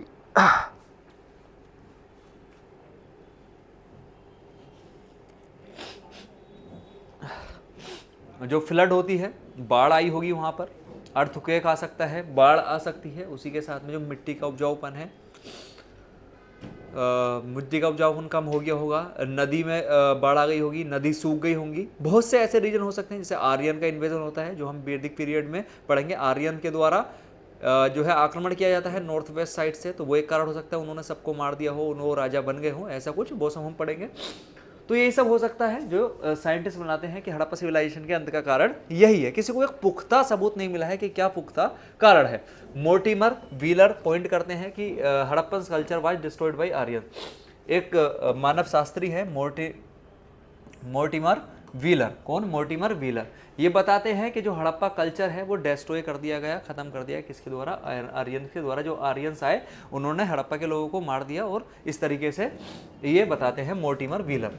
Aryans were more skilled at warfare and were powerful than the Harappan. Aryan जो थे वो मोर पावरफुल थे, बहुत ज़्यादा पावरफुल थे आर्यंस के मुकाबले, और उनकी जो युद्ध करने की नीतियाँ थी, उनके युद्ध के जो उपकरण थे वो काफ़ी विकसित थे। आगे देखते हैं, चलिए। यहीं पर जो है हमारा एंशियंट हिस्ट्री का जो प्री हिस्टोरिक पीरियड, और जो यानी कि प्री हिस्टोरिक पीरियड और जो प्रोटो हिस्टोरिक पीरियड में हमने ब्रोंज एज है, दो चीज़ें कंप्लीट की आज। स्टोन एज और ब्रोंज एज को पूरी तरीके से कंप्लीट कर लिया गया है। कॉपर एज हमें पढ़ना नहीं होता है हमारे सिलेबस में। आयरन एज को पढ़ेंगे हम वैदिक टाइम पीरियड में, ठीक है। आयरन एज को हम वैदिक टाइम पीरियड में पढ़ेंगे। बाकी ये हमारा फर्स्ट पार्ट था एंशियंट हिस्ट्री का, याद रखेंगे। This was the first part of ancient history, जिसको हमने आज कंप्लीट किया है, ठीक है। तो इसी तरीके से सीक्वेंस से हम चलते रहेंगे। अब आगे बढ़ते रहेंगे, हम वैदिक पीरियड को पढ़ेंगे। जैसे हमने शुरू में पढ़ा था, सबसे पहले पेलियोलिथिक, मेसोलिथिक, नियोलिथिक और कैल्कोलिथिक था, वो हमने पढ़ लिया। कैल्कोलिथिक हमारे सिलेबस में ज़्यादा होता नहीं है। उसके बाद में हमने ब्रोंज एज में हड़प्पा सिविलाइजेशन और आयरन एज पढ़ेंगे। आयरन एज में हमारा कौन होगा? आयरन एज में हमारा होगा वैदिक टाइम पीरियड, ठीक है। तो चलिए आगे बढ़ते हैं। क्वेश्चन किस तरीके के रहते हैं हमारे एग्जाम में, तो ये देख लेते हैं हमारे एग्जाम में किस तरीके के क्वेश्चंस रहते हैं।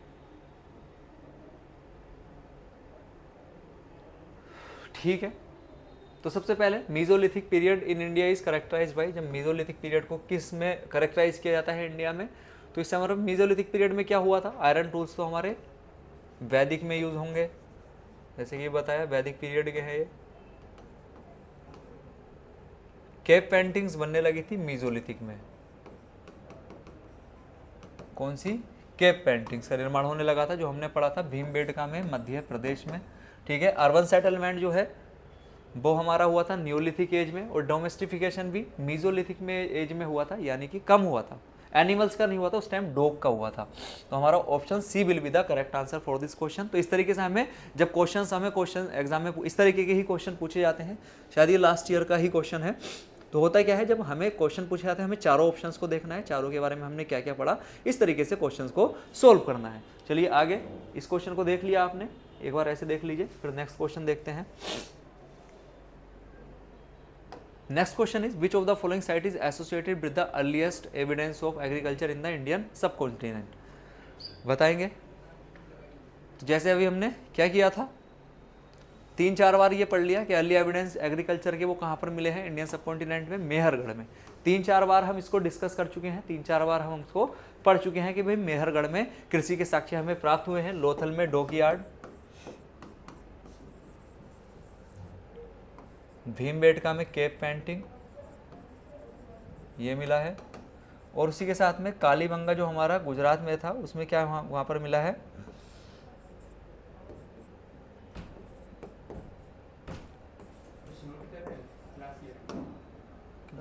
Different structure of house. ठीक है, डिफरेंट स्ट्रक्चर ऑफ हाउस। तो option B will be the correct answer. Option B will be the correct answer. ठीक, नेक्स्ट देखते हैं। The rock paintings of Bhimbetka belongs to which period. जो rock paintings है कहाँ की, भीमबेटका की, वो किससे बिलोंग करती हैं, तो वो बताया था अभी मीजोलिथिक पीरियड से। बाकी न्यूलिथिक और पैलियोलिथिक में भी हैं, बट जो हमें प्रेफरेंस देनी है वो मीजोलिथिक पीरियड को देनी है। So option B is the correct answer. Next question is which of the following is a feature of the Harappan civilization. का फीचर क्या है, use of iron tools, well planned urban centers. ये हम कितनी बार discuss किया है इसको। ये तो हमारा आयरन टूल्स वाला किससे है, वैदिक पीरियड से है, जिसको कल पढ़ेंगे। ये पैलियोलिथिक एज से है। Nomadic lifestyle developed of Vedic text, ये भी वैदिक टाइम पीरियड से है। So well planned urban centers with drainage system, option B is the correct answer. इस तरीके के ही क्वेश्चन जो है वो एग्जाम में पूछे जाते हैं और हमें ऐसे ही एलिमिनेट इनको करके करना है। हमें पहले पूरा ये लास्ट ईयर के ही क्वेश्चन हैं। आगे देखते हैं।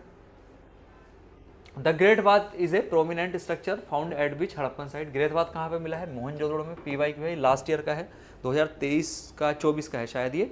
तो जो ग्रेट बाथ मिला है वो हमें कहाँ पर प्राप्त हुआ है, मोहनजोदड़ो में। जैसे ये हमने नोट्स में पढ़ा, तो सब चीज़ों को याद रखेंगे। वही लोथल, धोलावीरा, हड़प्पा, ये सब हम डिस्कस कर ही चुके हैं। चलिए, option B is the correct answer. Next question देखते हैं। Which Harappa site is associated with the earliest evidence of a dockyard. तो अभी हमने पढ़ा ही था, लोथल में जो है डॉकयार्ड के, हमें लोथल गुजरात में डॉकयार्ड के जो है वो एविडेंस प्राप्त होते हैं। चलिए नेक्स्ट क्वेश्चन देखते हैं। तो क्वेश्चन, चलिए थैंक यू सो मच। यहीं पर जो है हमारा जो आज का टॉपिक है वो खत्म होता है। आज हमने किसको जाना, हमने जो हिस्ट्री से शुरू किया था, हिस्ट्री में हमने एंशिएंट हिस्ट्री से शुरुआत की थी, और एंशिएंट हिस्ट्री में हमने प्री हिस्टोरिक पीरियड और प्रोटो हिस्टोरिक पीरियड का जो ब्रॉन्ज एज है वो जाना। और हम कह सकते हैं कि हमने स्टोन एज और ब्रेंज एज को जो है आज की क्लास में जाना। ऐसे ही हम नेक्स्ट क्लास में आयरन एज के बारे में जानेंगे। फिर उसके बाद में जो हमारा हिस्टोरिकल एज रहता है उसके बारे में डिस्कस करेंगे। तो क्वेश्चंस का किस तरीके से क्वेश्चंस रहते हैं ये भी डिस्कस किए गए हैं। इस तरीके के ही क्वेश्चन पूछे जाते हैं। सिर्फ 2-3 क्वेश्चन इस टॉपिक से पूछे जाते हैं। जहां पर क्वेश्चन बहुत ज़्यादा पूछे जाएंगे जिस टॉपिक से, उसको काफ़ी अच्छे से ब्रीफली और अच्छे से पढ़ाया जाएगा। वैसे तो ये भी काफ़ी अच्छे से कराया गया है। कोई भी क्वेश्चन अगर आता है, इससे बाहर कोई भी क्वेश्चन हमारे एग्जाम में नहीं आएगा। ठीक है, तो चलिए थैंक यू सो मच, और देखते रहिए, आराम से पढ़िए। ठीक है, मिलते हैं नेक्स्ट क्लास में। जय हिंद, जय भारत।